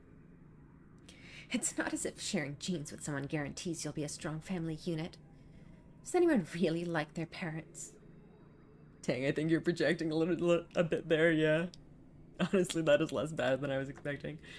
I kind of want to go this sounds a little eugenics-y just because, you know, I do want to bring up that conversation, and also the fact that it has a skill requirement means it's probably a better outcome. But on the other hand, part of me really wants to point out that people do, in fact, love their parents sometimes. It is eugenics-y, fair to call that out, for sure.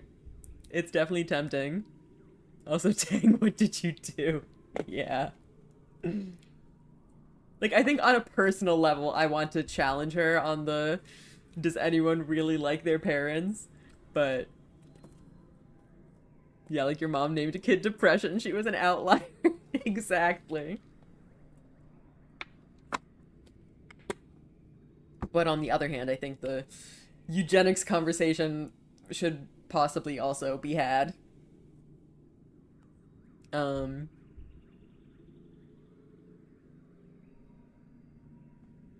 I wonder if this changes to I do if both your parents are alive. That's a good question.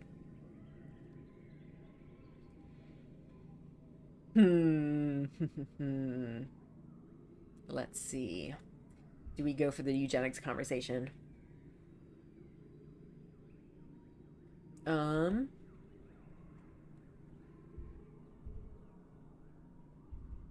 Yeah, let's go for it, I think.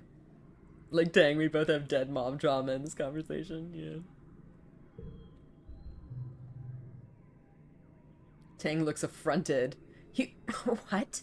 She sputters. So, Lana, surely there's a middle ground between eugenics and everyone dying of preventable genetic diseases, especially in these first critical generations.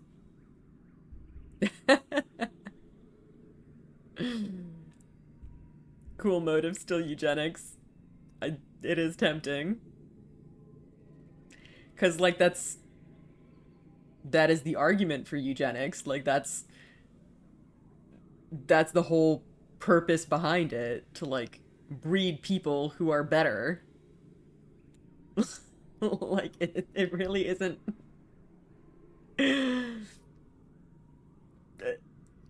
It's the same motive, to be honest. Or also, surely we have medical tools which can help with the possibility of heart disease, for sure, exactly.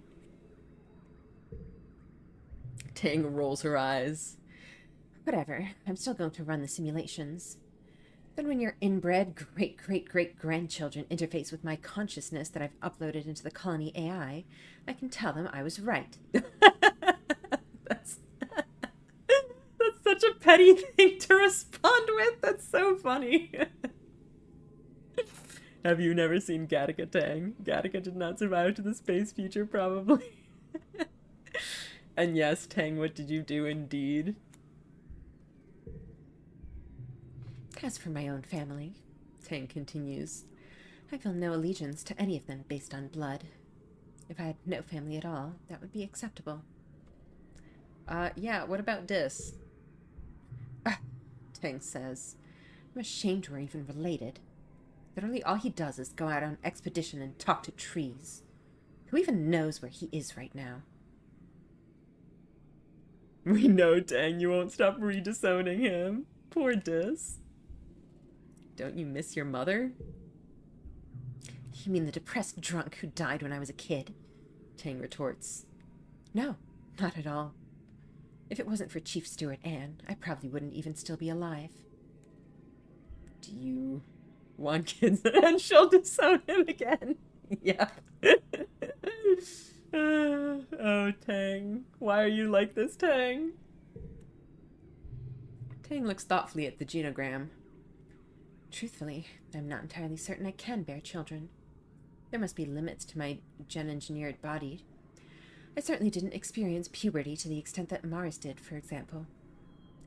Besides, Tang continues, children would only distract me from my work. The chief engineer never had children, after all. I think that's admirable. Mom lore super confirmed, yeah. Tang's gaze flicks over to where Chief Engineer Instance is talking to one of the other lab assistants.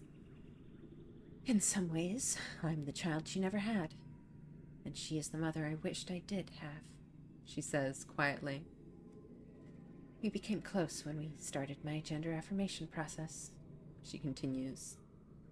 It was so obvious then that we were kindred spirits. As I would come in for checkups and observation, we'd talk about the science behind the process. Of course I showed an interest in it, and Instance fostered that in me. She supported me. Oh, so it's eugenics for thee, but not for me. What about your genetic profile, Tang? We both know we can't rely on Dis to proliferate those genes. Tang looks down at the ground.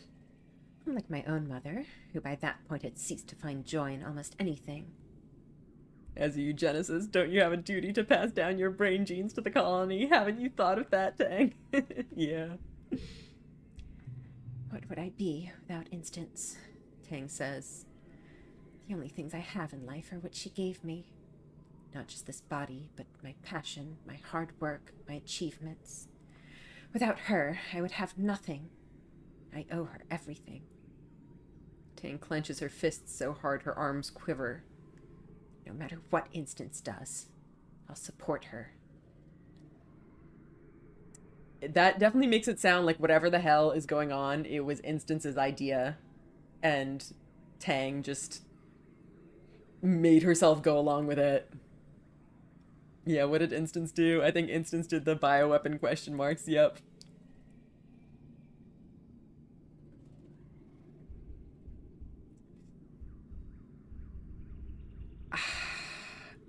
Like, I want to just go, she sounds really important to you, but if this helps her in any way potentially rethink what she's doing, if she's just going along with Instance, and this at all makes her think about it, and makes her... I mean, honestly, I think at this point it's way too late to stop whatever is going on. I think it's locked in, and I think it's happening, but I don't know. I think we have to try in any way we can. You're more than what she made you be.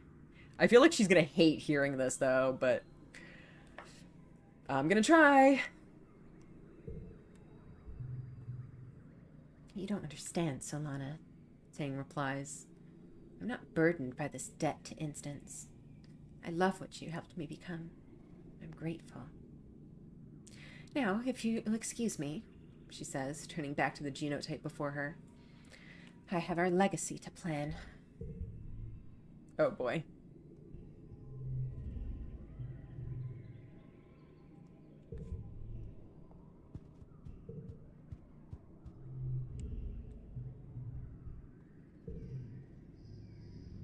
What does Cal like again? He likes the fruit. Yeah.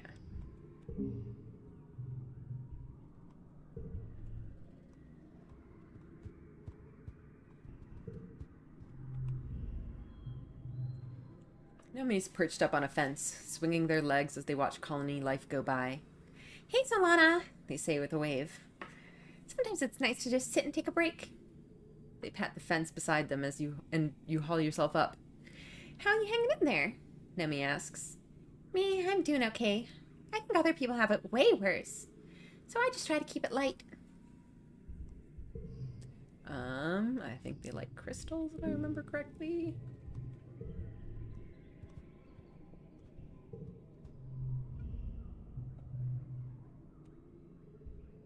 Alright.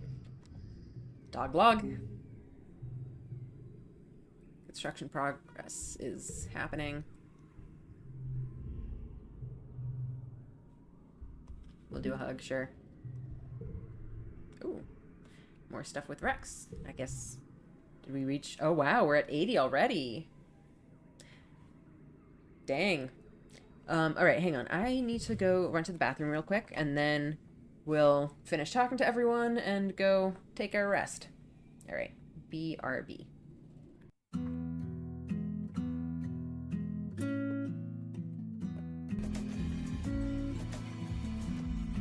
I was gonna wait for a moment. Comment cannot be trusted.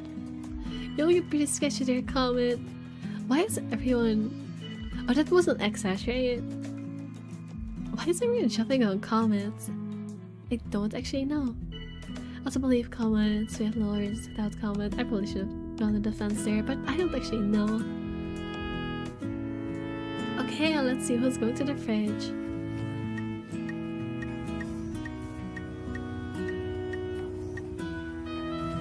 I just hope I don't get voted out here. Uh-oh. Well,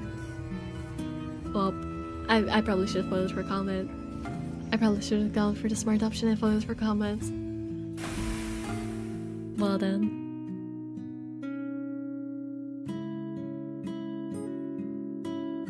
Well, I was right about my guesses about who the Kenosha were at least. I was also right about Chippy being AC follower. I'm so smart.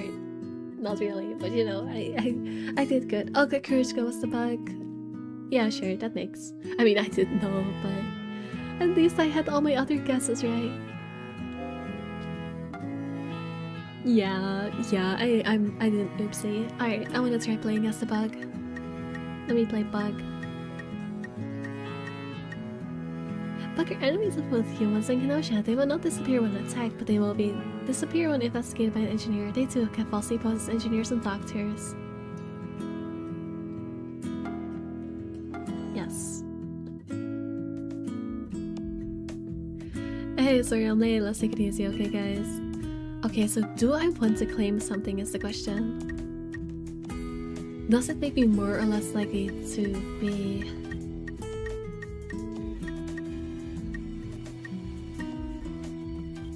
checked?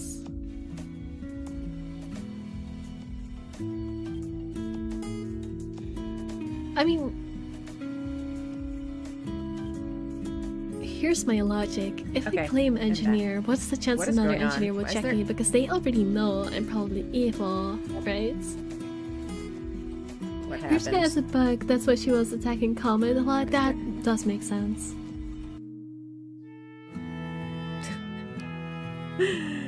What is going on? I think... That is weird. That was, someone else's Nosha stream. That's fun. Sorry about that. I don't know how that happened. The fact that we've been giving Rex logs at, like, every time and still haven't finished that construction project. Yeah, it's a big project. Stream within a stream, yeah. I wonder if we need to, like, credit them in our streamception. Uh-oh. How long was that running for? I'm sorry about that. I don't know how that happened. Oh boy. Yikes. Big oof.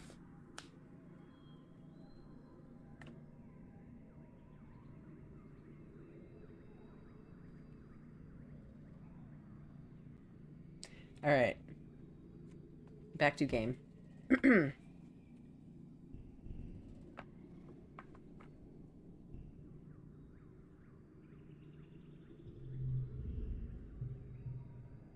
Psst. Hey, Solana. Over here. You look around and see Rex gesturing you towards a bit of tarped up rubble.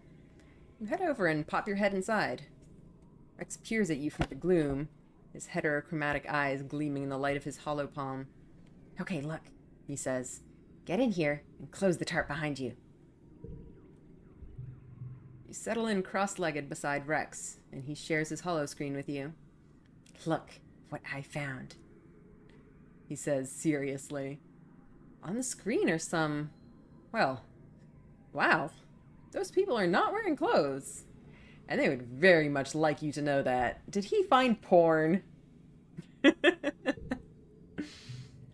that you're an adult, it stands to reason that you'd have access to adult entertainment, but wow. It's all just there, isn't it? And you can just look at it? Seems like a bug. Like you should tell an actual adult, maybe. But nope, it's all there. You can even log on to the Hollow Archives with your own password and see for yourself. Truly, we live in interesting times. Rex grins at you. So, do you want to check it out with me?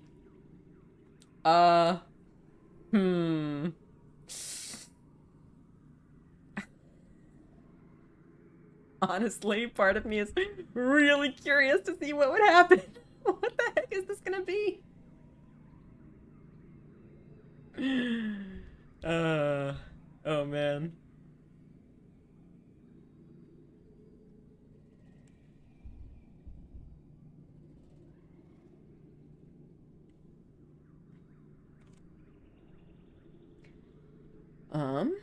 Whoops, what did I just do? Okay. Do we want to watch porn with Rex? Is the question, I suppose.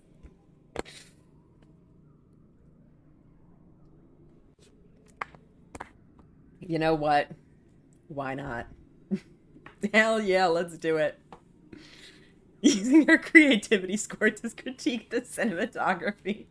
Yes, our whole 62 creativity, and that's with the bonus. You know, 62 is not that bad.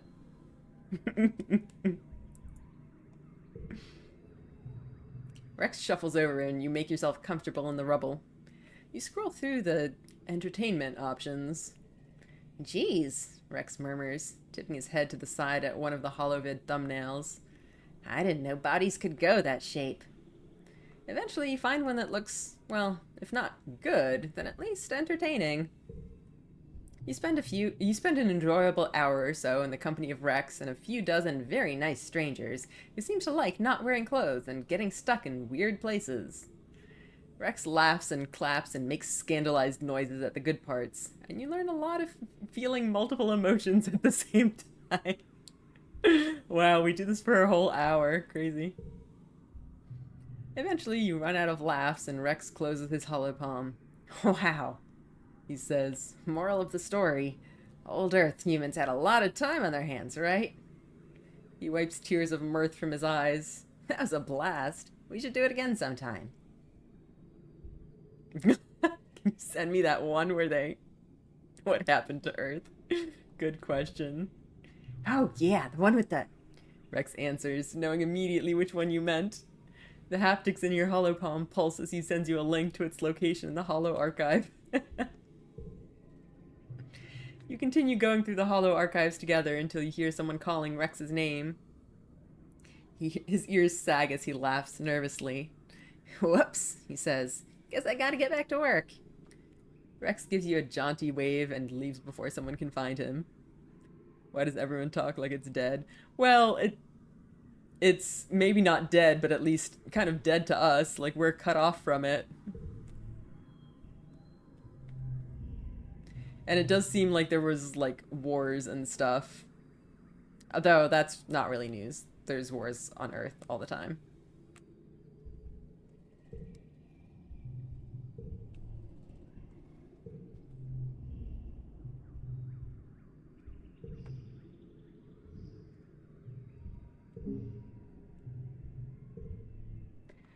Alright, we'll finish talking to people, and then we'll go rest. Was Cal back there?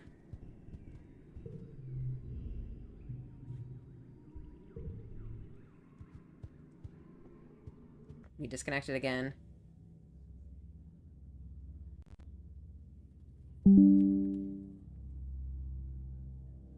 I feel like Dad's encouragement to take breaks hits different after year 14. It was gonna be our year. Yeah. Like, yeah, we all know what happens when no breaks. For sure. It is pretty sad.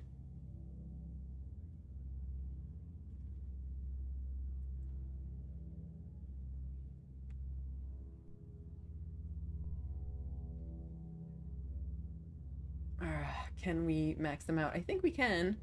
Probably. If we really try. Alright, let's do some relaxing. Rex is working on something in his tent. When's it gonna be done?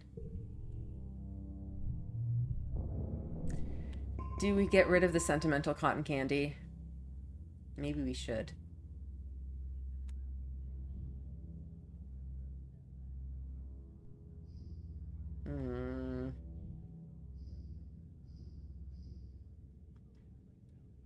Perhaps we should forget the sentimental cotton candy. Alright, hang on, that cotton candy. Yeah, what about the cotton candy? The accident wasn't your fault, you have to let her go.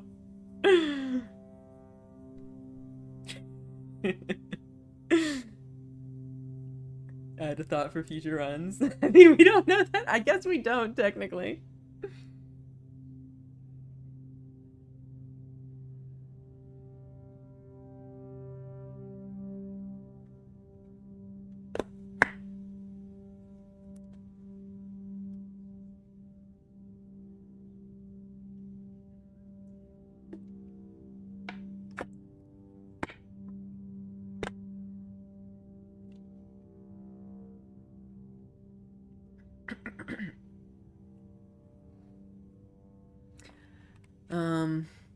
You know what? I feel like at this point we might as well commit. We'll just keep the cotton candy for the whole run. We're good.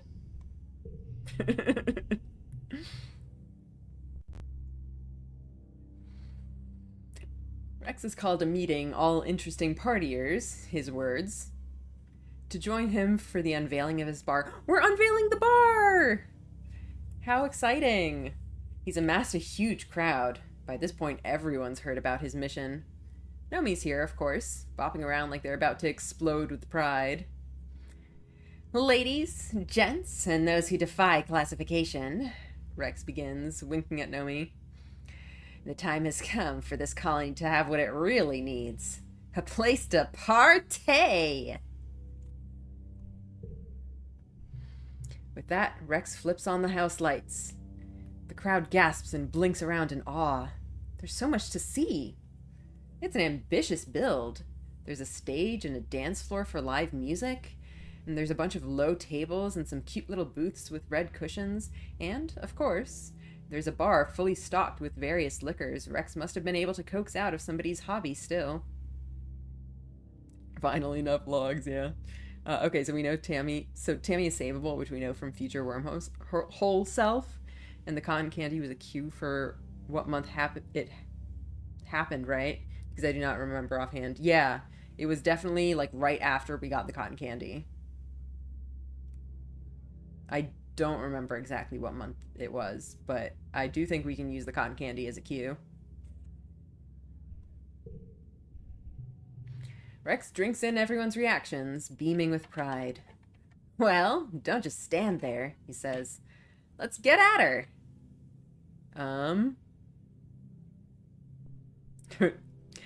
Alright, what do we do? Save the cotton candy, save the world. I mean, Tammy. Yeah, I guess so. Alright, let's see. What do we want to do? Let's get up on stage and sing. There's a holographic karaoke projector that scrolls lyrics to whatever song is playing. You cue up some old Earth favorites and take turns singing with Nomi. During the day, this place will be a quiet cafe where people can gather with friends or sit and study. At night, Mars is going to lead karaoke nights, and Nomi will make sure the dance floor is always jumping. And I'll just be happy that everyone else has a good time here, Rex tells you. It's great to finally have a place purpose-built for having fun. Thank you, Solana, for all your help. And all my logs.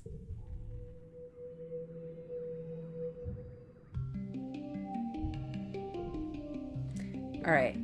Exploring time, I think. Cal is sitting on the garden fence, his feet laced through the slats as he balances a container of cut-up potato on his lap. Hey, Solana, he calls out. Time for a break? Come on over here, help me finish this. He skewers a piece of potato on his fork and drives it towards your mouth. Beep beep. Open up for a timely reminder that we've made ourselves part of this planet's ecosystem and have to deal with the consequences. You silly boy.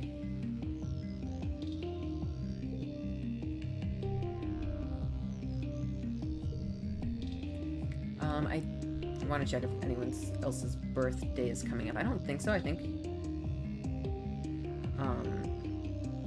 Rex was the only one that was in pollen. So Nemi and Cal are in dust, right?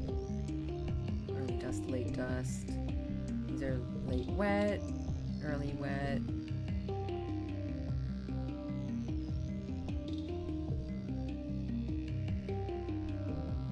Whoops, mid-dust and mid-wet, I think, right? Okay, yeah.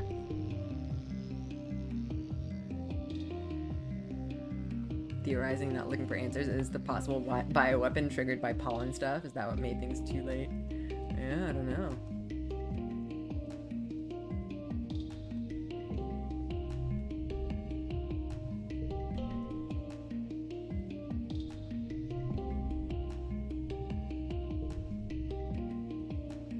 Did we talk to Nomi? I don't think we did.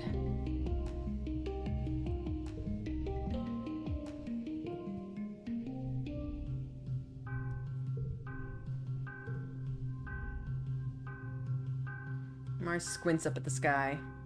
I suppose it's better than being cooped up on a spaceship, she says begrudgingly. hot and dirty, and it smells bad, and there's nothing to do. Why, if it weren't for the constant risk we'll all die, it would be paradise. She sighs and her shoulders droop. Ugh, I hate this place. Really funny to me how the playthrough started with, I wonder what the deal with these twins are, and now we are at the twins. Yep. It sure went places. They just kept intensity, yep.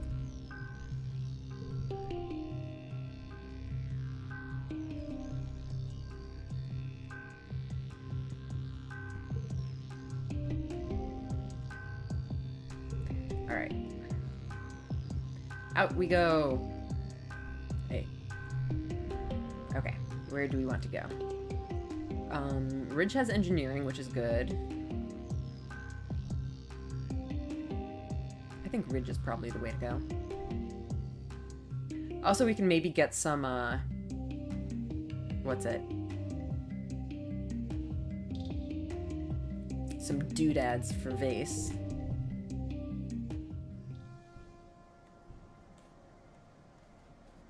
Not because we like him or anything. We just need to give him presents. Okay,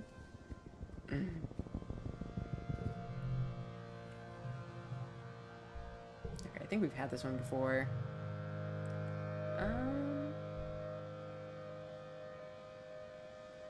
Search for water, I guess. Okay, so this card becomes 5, which could be fun.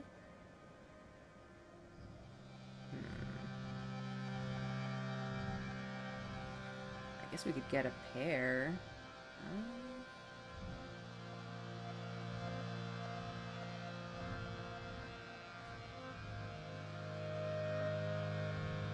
Could do, I don't know, this and this or something. That's not bad.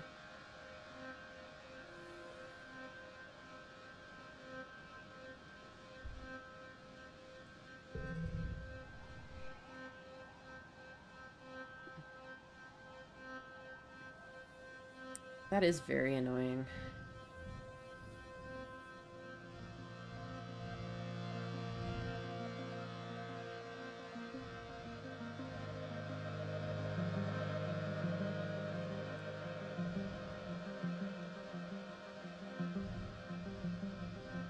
I wonder what happens if we put a wild value in there. I feel like that would be helpful. But we don't have any of those right now. So these two make a good combo, but only if we have this spot, these two spots available, and it looks like that's going to be a problem. We can do a 6-6.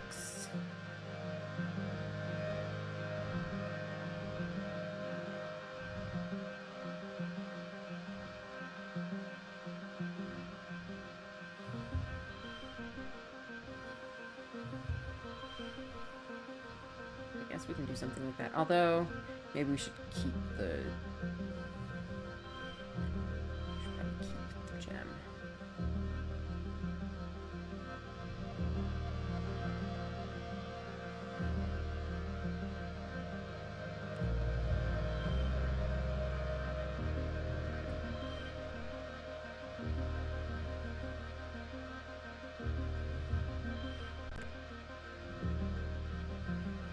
But wait, what if we do something like this? Oh, but that, yeah, that undoes it. I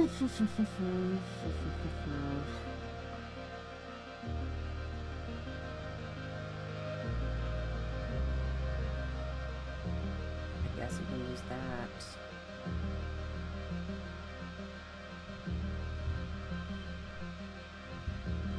As a row.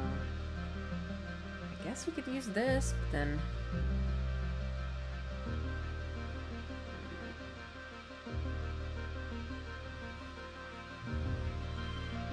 let's just go with that, whatever. +3 on third stage of challenges is pretty awesome.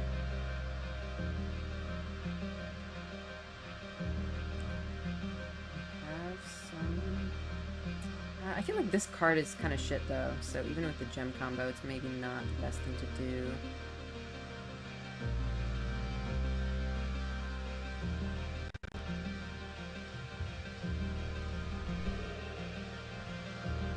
Yeah, so, man, we can get all these 8s, but unfortunately this one is kind of screwing things over.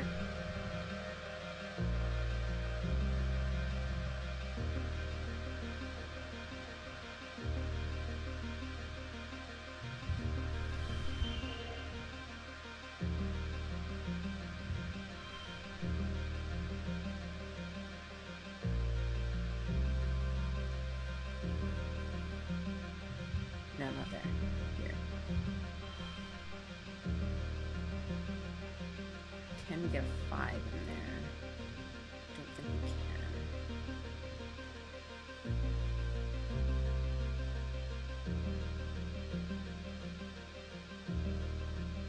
Turn this into a 10, which would be funny, but I don't think it would be as good as the straight.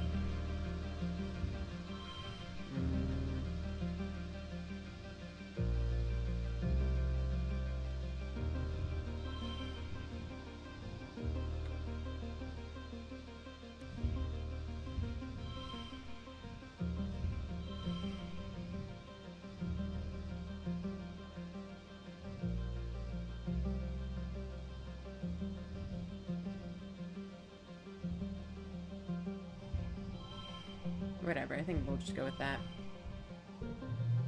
Oh, that's the maximum. Lovely.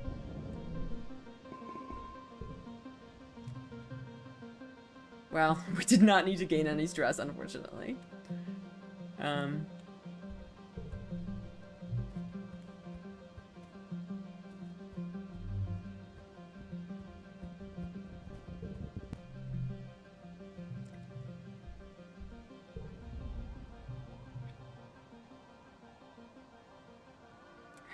I think we've done this one, right? I think we have.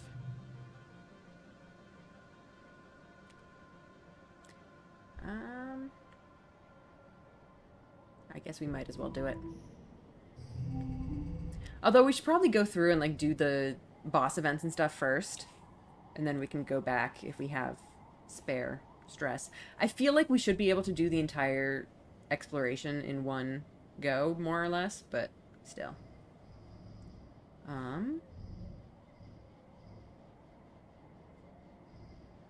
So I wonder what overrides what. Okay, yeah, so that just becomes a 3, which we don't want.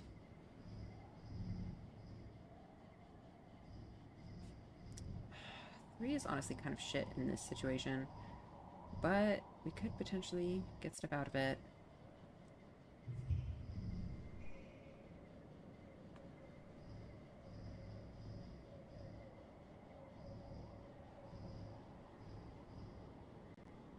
I mean, we can try like a 3, 4, 5. Oh, whoa. Whoa. Okay. So what did this turn into? 8.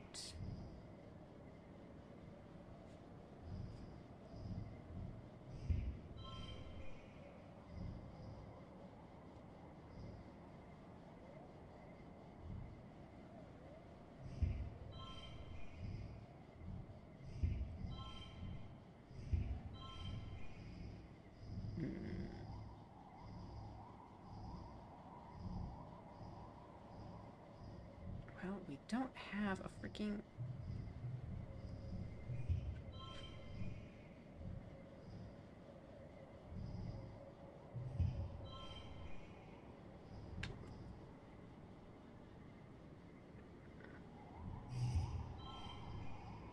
Hmm.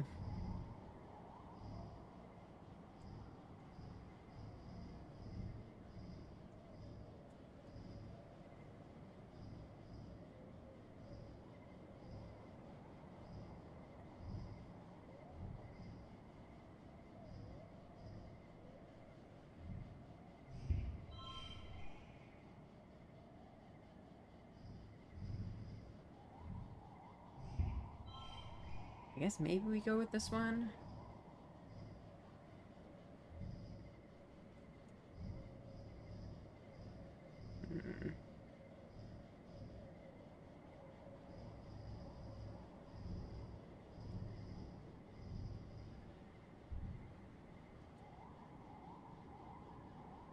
Whatever. Probably good enough.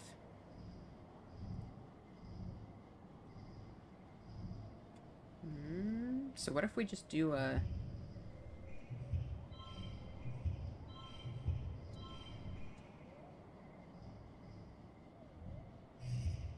That's pretty good.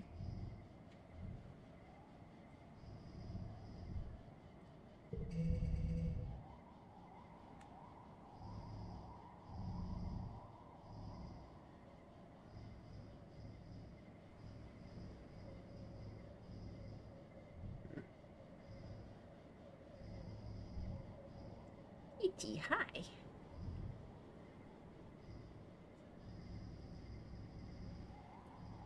Value is wild could potentially be good for these.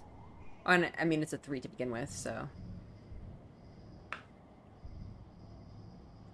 we can try throwing this one out. We can try throwing these out. We can try putting this.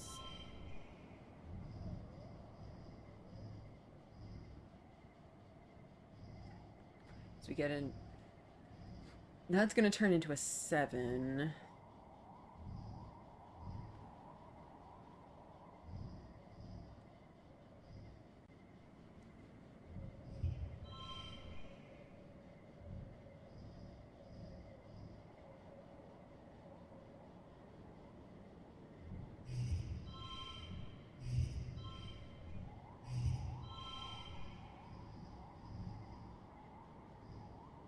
Oh, because if this becomes a red card.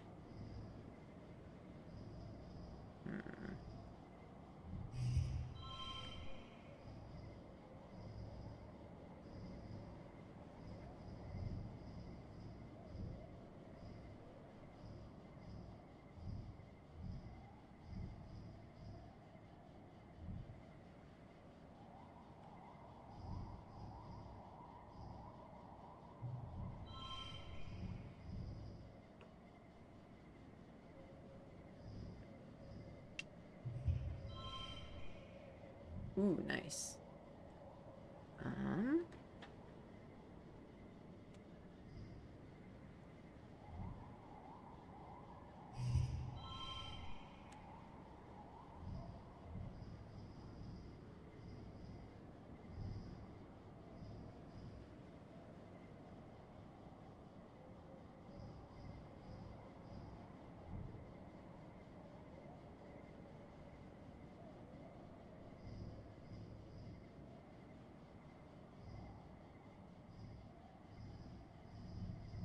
Our straights are so powerful. Alright, I think that's probably good. Nice.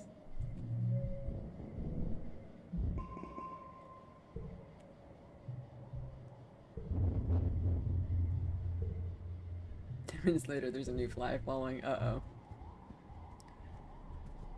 Okay, let's go past this stuff for now.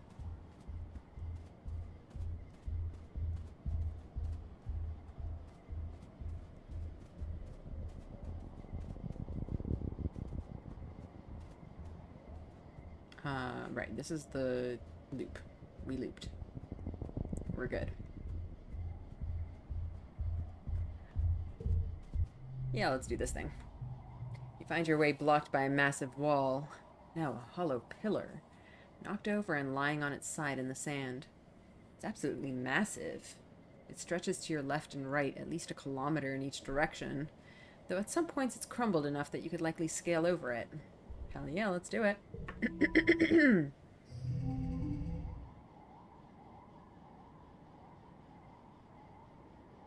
Okay. +1 to mental cards. First collectible use is free. We can use this one. -3 to last card. If we do something like that. I don't want to do +10 stress though. That doesn't sound fun.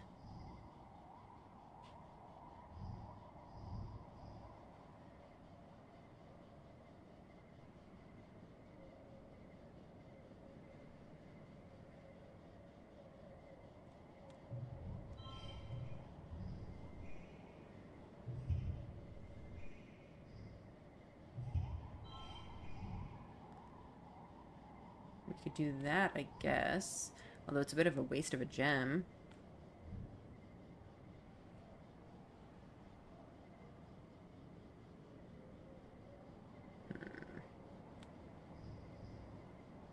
I mean, 27 on the first round is also pretty good. No, I don't want to use the gem.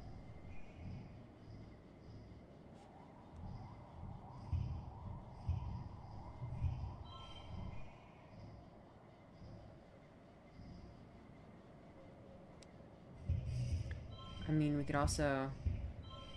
Wait. Ah, shoot. Yeah. Forgot about that. No,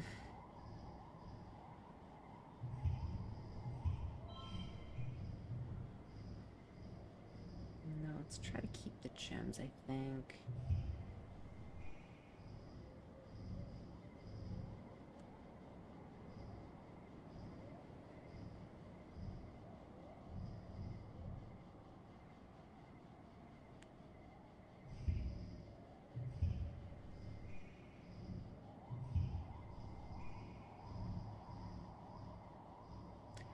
Our only 4 is this.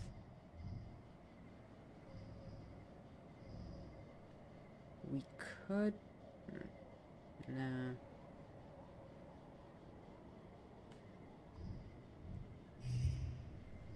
We could turn this blue. Although, we're kind of... Oh, first collectible use is free. 4, and then 5. We could try that.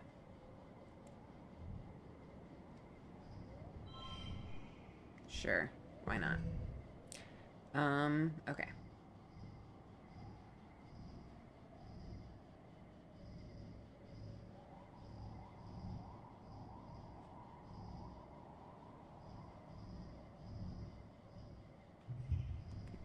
doing stuff with this potentially, although... Or what about... That's kind of fun.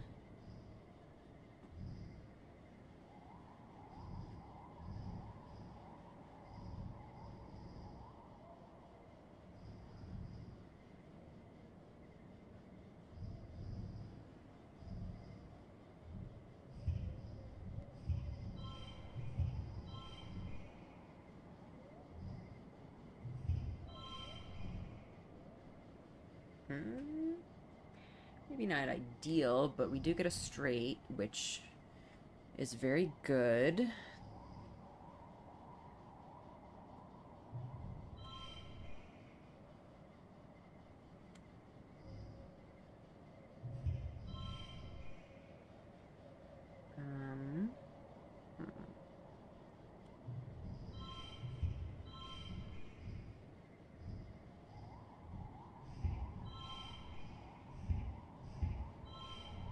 Can we get an 8? So it would have to be a base 11, which I don't think is happening.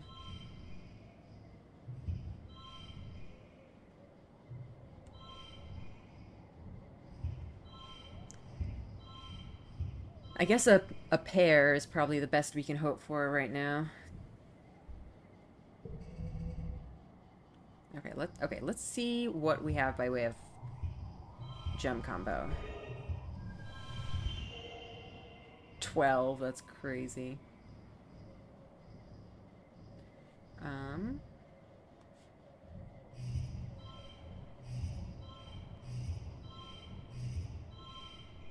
That's probably the best way to order it to keep pairs.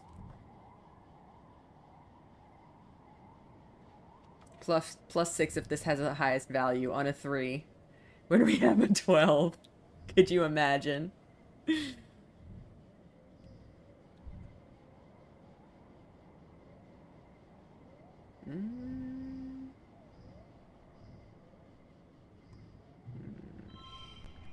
potentially have...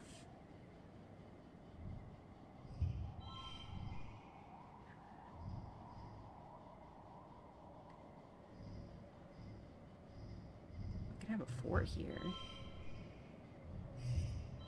I feel like that's not as good, though.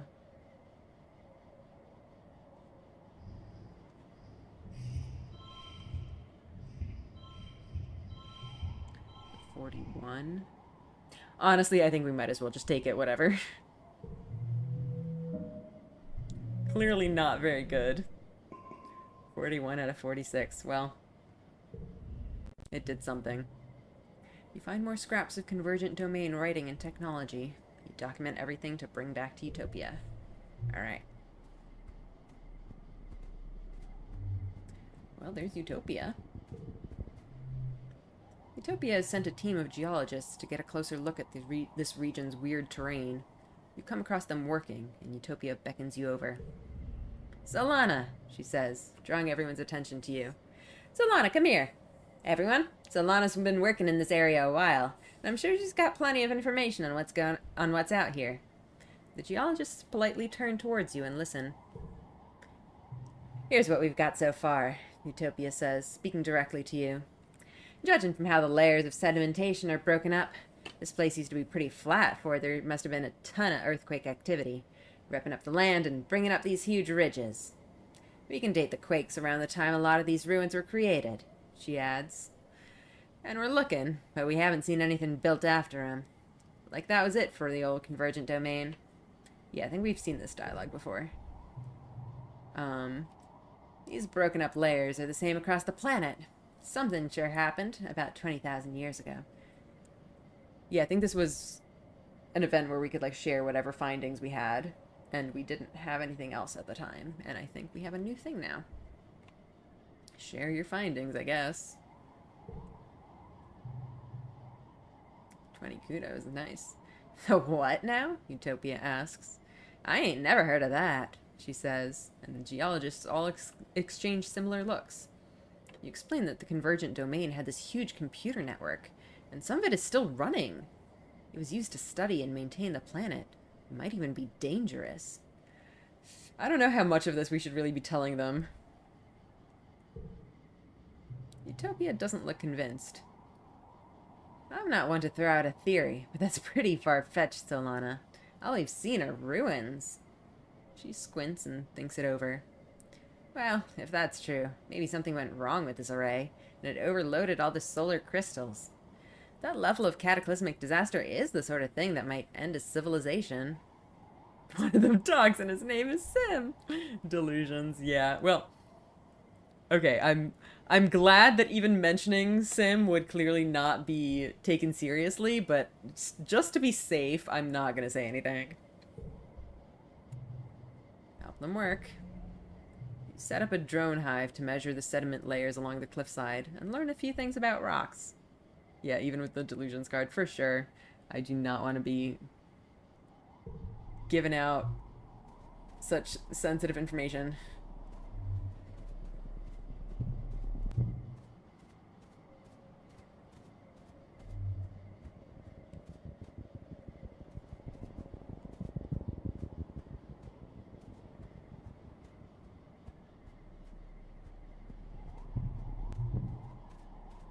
Sim, where are you? He's usually down here. There he is. Let me just make sure there isn't anything over here. No, just another event. Sim, what's up? You think you see Sim running through the trees up ahead, near the edge of a cliff. You call out to him, but your voice is drowned out by a screeching roar that shakes the forest. A manticore. You're feeling a remarkable lack of self-preservation today. So you holster your scanner and follow the noise through the trees. The lack of self-preservation, of course. To find Sim fending off not one but 3 manticores at the edge of the cliff, his back to the fatal drop behind. He's bleeding profusely from his hairline, and his left arm hangs useless at his side. He doesn't even register your presence as he tries to calm the beasts with soothing sounds. Goddamn, Sim keeps getting injured. I guess it's maybe our turn to save him after he's saved us so many times. And are we really up to 80 friendship? God damn. We're just going fast. When isn't Solana experiencing a lack of self-preservation? Seriously. Finally, we are the sexy, sparkly vampire. Yep. One of the manticores knocks Sim off his feet, and your heart lurches as a spray of stones clatters down the cliff. The beasts have him completely at their mercy. The lead manticore's delicate feet pin Sim's tattered clothing to the ground, spittle drooling from its misshapen jaws, and you watch Sim's expression twist with an emotion you've never seen in him before. Fear.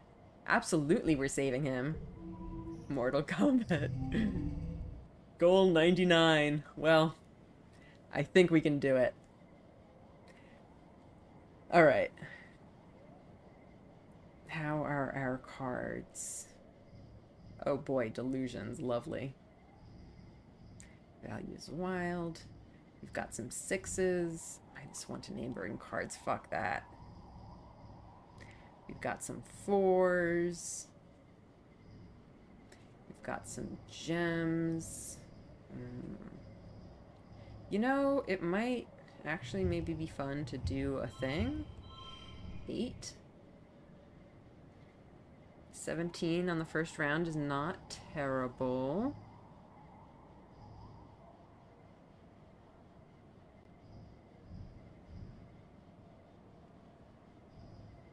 Wait. No, that's probably worse. Yeah, we want the wild value in there. I think we're gonna go with that. 82, that seems pretty doable.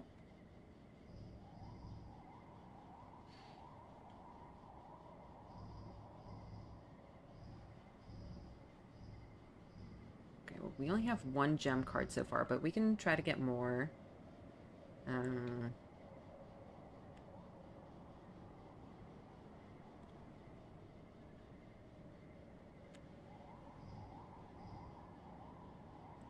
So if we can potentially get us straight here.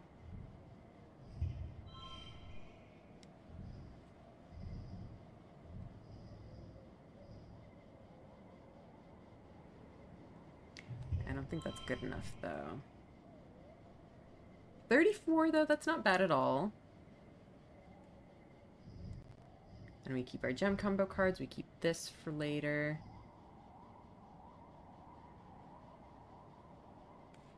I think that might be a good play. I think I'm gonna go with that.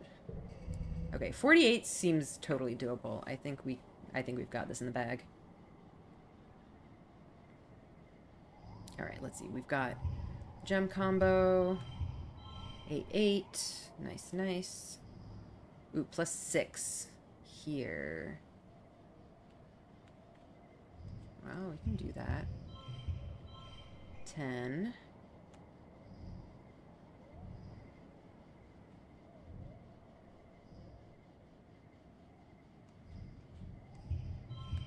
Eight, 9, 10. We can potentially have an 8 here.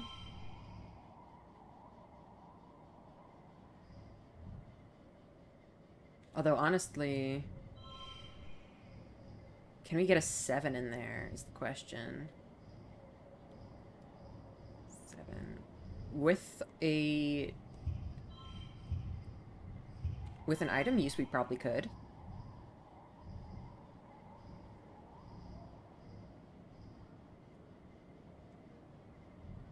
We can use a log on this. No. +1 for each gem on other cards.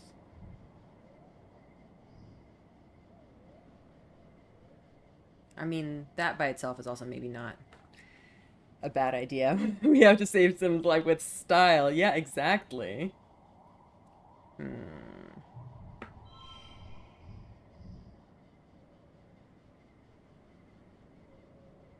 Yeah, I don't know if we really can get a 7. Well, I think our initial approach is probably fine, too. What was it? The other gem. Or we can try to go for the kudos.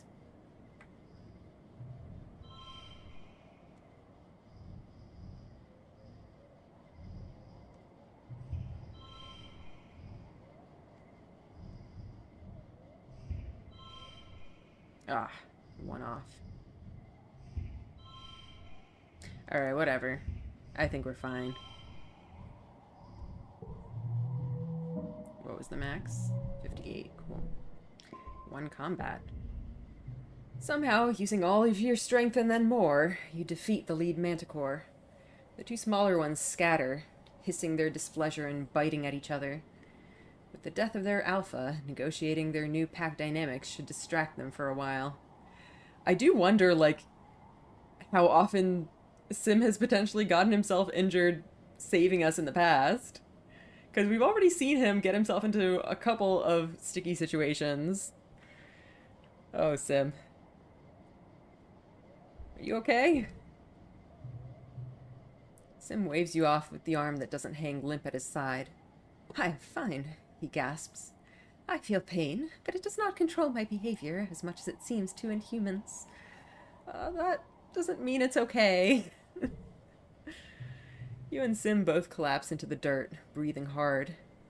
Your head is spinning with adrenaline, and a little bit of blood loss, to be honest. And as you look over at Sim, he looks similarly stunned. That was impressive, Solana, he says. I had no idea you were such an adept warrior. It's thrilling, actually. His gaze drops to your mouth, then back to your eyes. Do not make this weird. Please do not make this weird. Oh, damn, Sim wants us. Apparently. Well, I'm glad that's over. You're both startled by a crashing sound from the trees. One of the 2 remaining manticores breaks through the tree line and roars at you, blood and spittle spraying from its ravenous jaws. There is no sign of the other, clearly lesser manticore. Uh-oh. This is how the alien polycule can win, I guess. Oh, no. Run! Sim gasps, pulling you both to your feet. He gives you a push and you start running parallel to the cliff, trying to get some distance before it's safe to duck back into the trees. You don't hear Sim behind you. I am scared. You whirl around just in time to see Sim clash with the manticore, grappling with its huge front claws as it pushes him closer to the edge of the cliff with dancer-like strength. I guess, is this how the alien polycule loses? I really hope not. You better be okay. Go! Sim yells. Rocks scatter down the cliff by his feet. Please, Alana, just go! You don't even have the chance to be a hero. The manticore takes Sim's neck in its jaws, and he screams in pain. Oh, fuck. Oh, fuck. Sim locks eyes with you once more as time slows to a crawl, then speeds up as he grabs hold of the manticore and launches himself backwards off the cliff. Well, we know he's hard to kill, so he'll be okay, right? They're gone before you can scream. You rush to the edge, too late to catch even his trailing, tattered coat. It's a long way down, and the wind buffets your face viciously. You try to blink away the image of their bodies falling through the air, now seared into your memory. You turn away from the smudges at the bottom of the cliff, but you still see it. You sit down, stunned, and stay that way for a long time.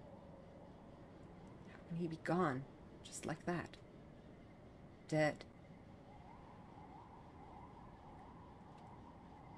Listen, he might be a little immortal. Let's not love loses just yet.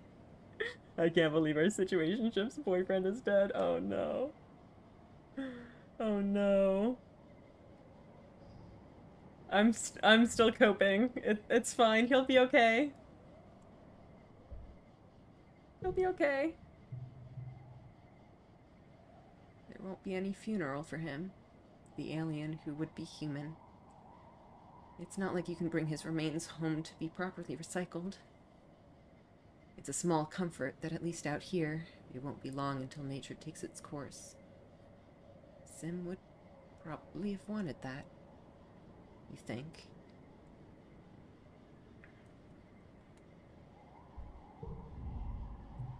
With a heavy heart, you return to the transport station. You just want to go home.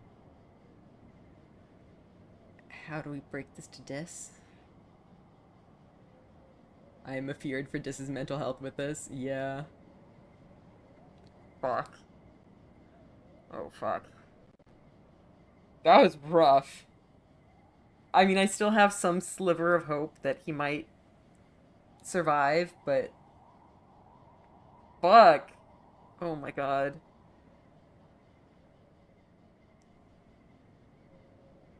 Oh no.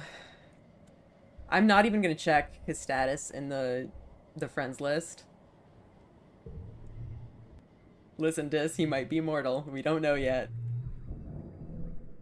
Shit.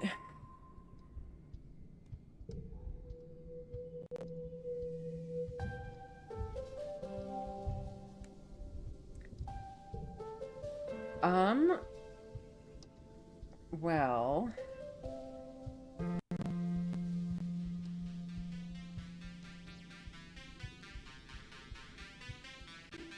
I just realized that it is quite late, also. That heart is the in-morning status effect? Yeah, I think so. Well. Oh, it has to be a lie, right? Please. Fuck. Fuck. Oh, I'm so not okay with that. Oh god.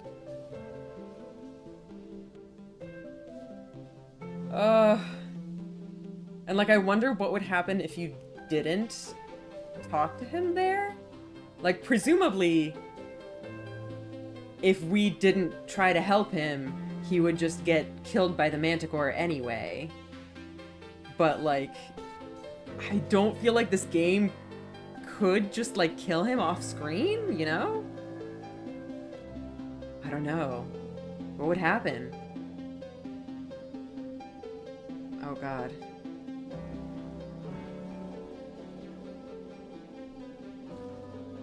Part of me almost wants to see if we can like reload a save and see...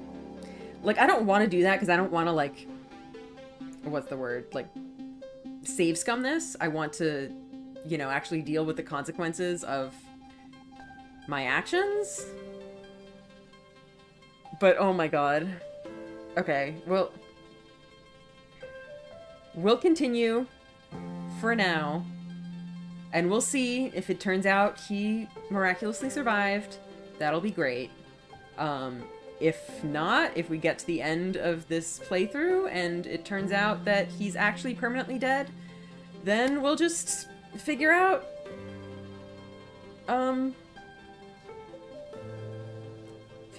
how to save him the next playthrough, probably, I hope. It's interesting, Sim dying would get rid of the one known coexist alien compared to the rest of the gardeners. Yeah.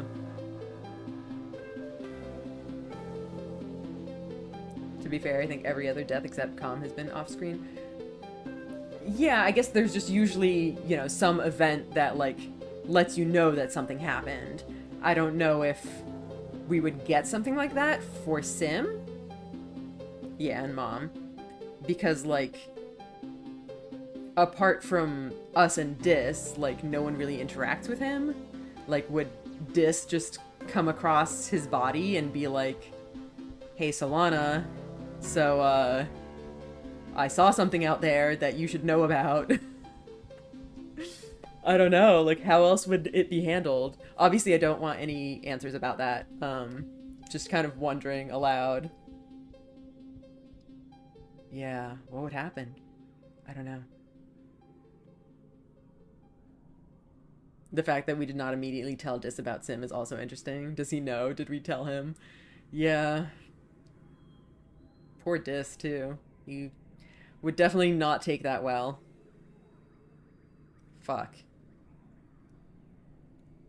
I'm afraid we're going to have to end on that note. I'm so sorry, guys. I don't want to leave it off on that note, but it is late.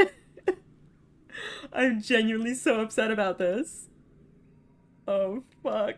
Oh, poor Sim. This was gonna be our year, yeah, I guess. Well, honestly, let's be real. This year was going to be terrible regardless. Everything was just going wrong. Fuck. Shit! Well, now I'm just gonna be sad for the rest of the night. God, just... Not even just the fact that he's potentially dead, but just the way that it happened was just so upsetting. Like, just fighting so desperately and, like, trying to save him only for him to die saving us, essentially. I mean, like, yeah. There's a bit of cheap, you succeeded in the combat challenge, but lol, dead anyway. Yeah. Oh, that's fucked up, man. Oh.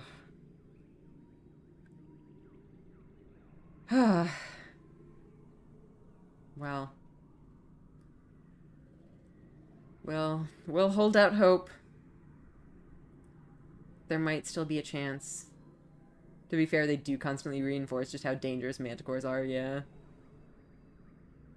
Yeah. Which is why it doesn't feel as cheap as it could have, yeah. It's possible he's secretly alive and wouldn't be if he did outright lose, but it's a frustrating illusion of choice. Honestly, I don't really mind those things where you, like, win in the gameplay and then lose in the cutscene kind of deal.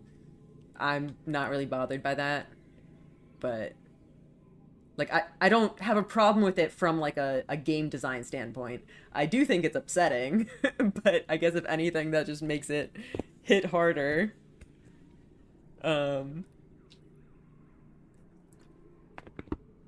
Man. I don't really have anything else to say. I guess I should just end the stream now.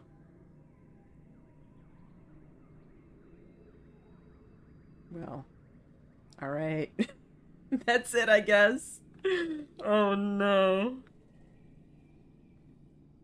Okay, well, I'll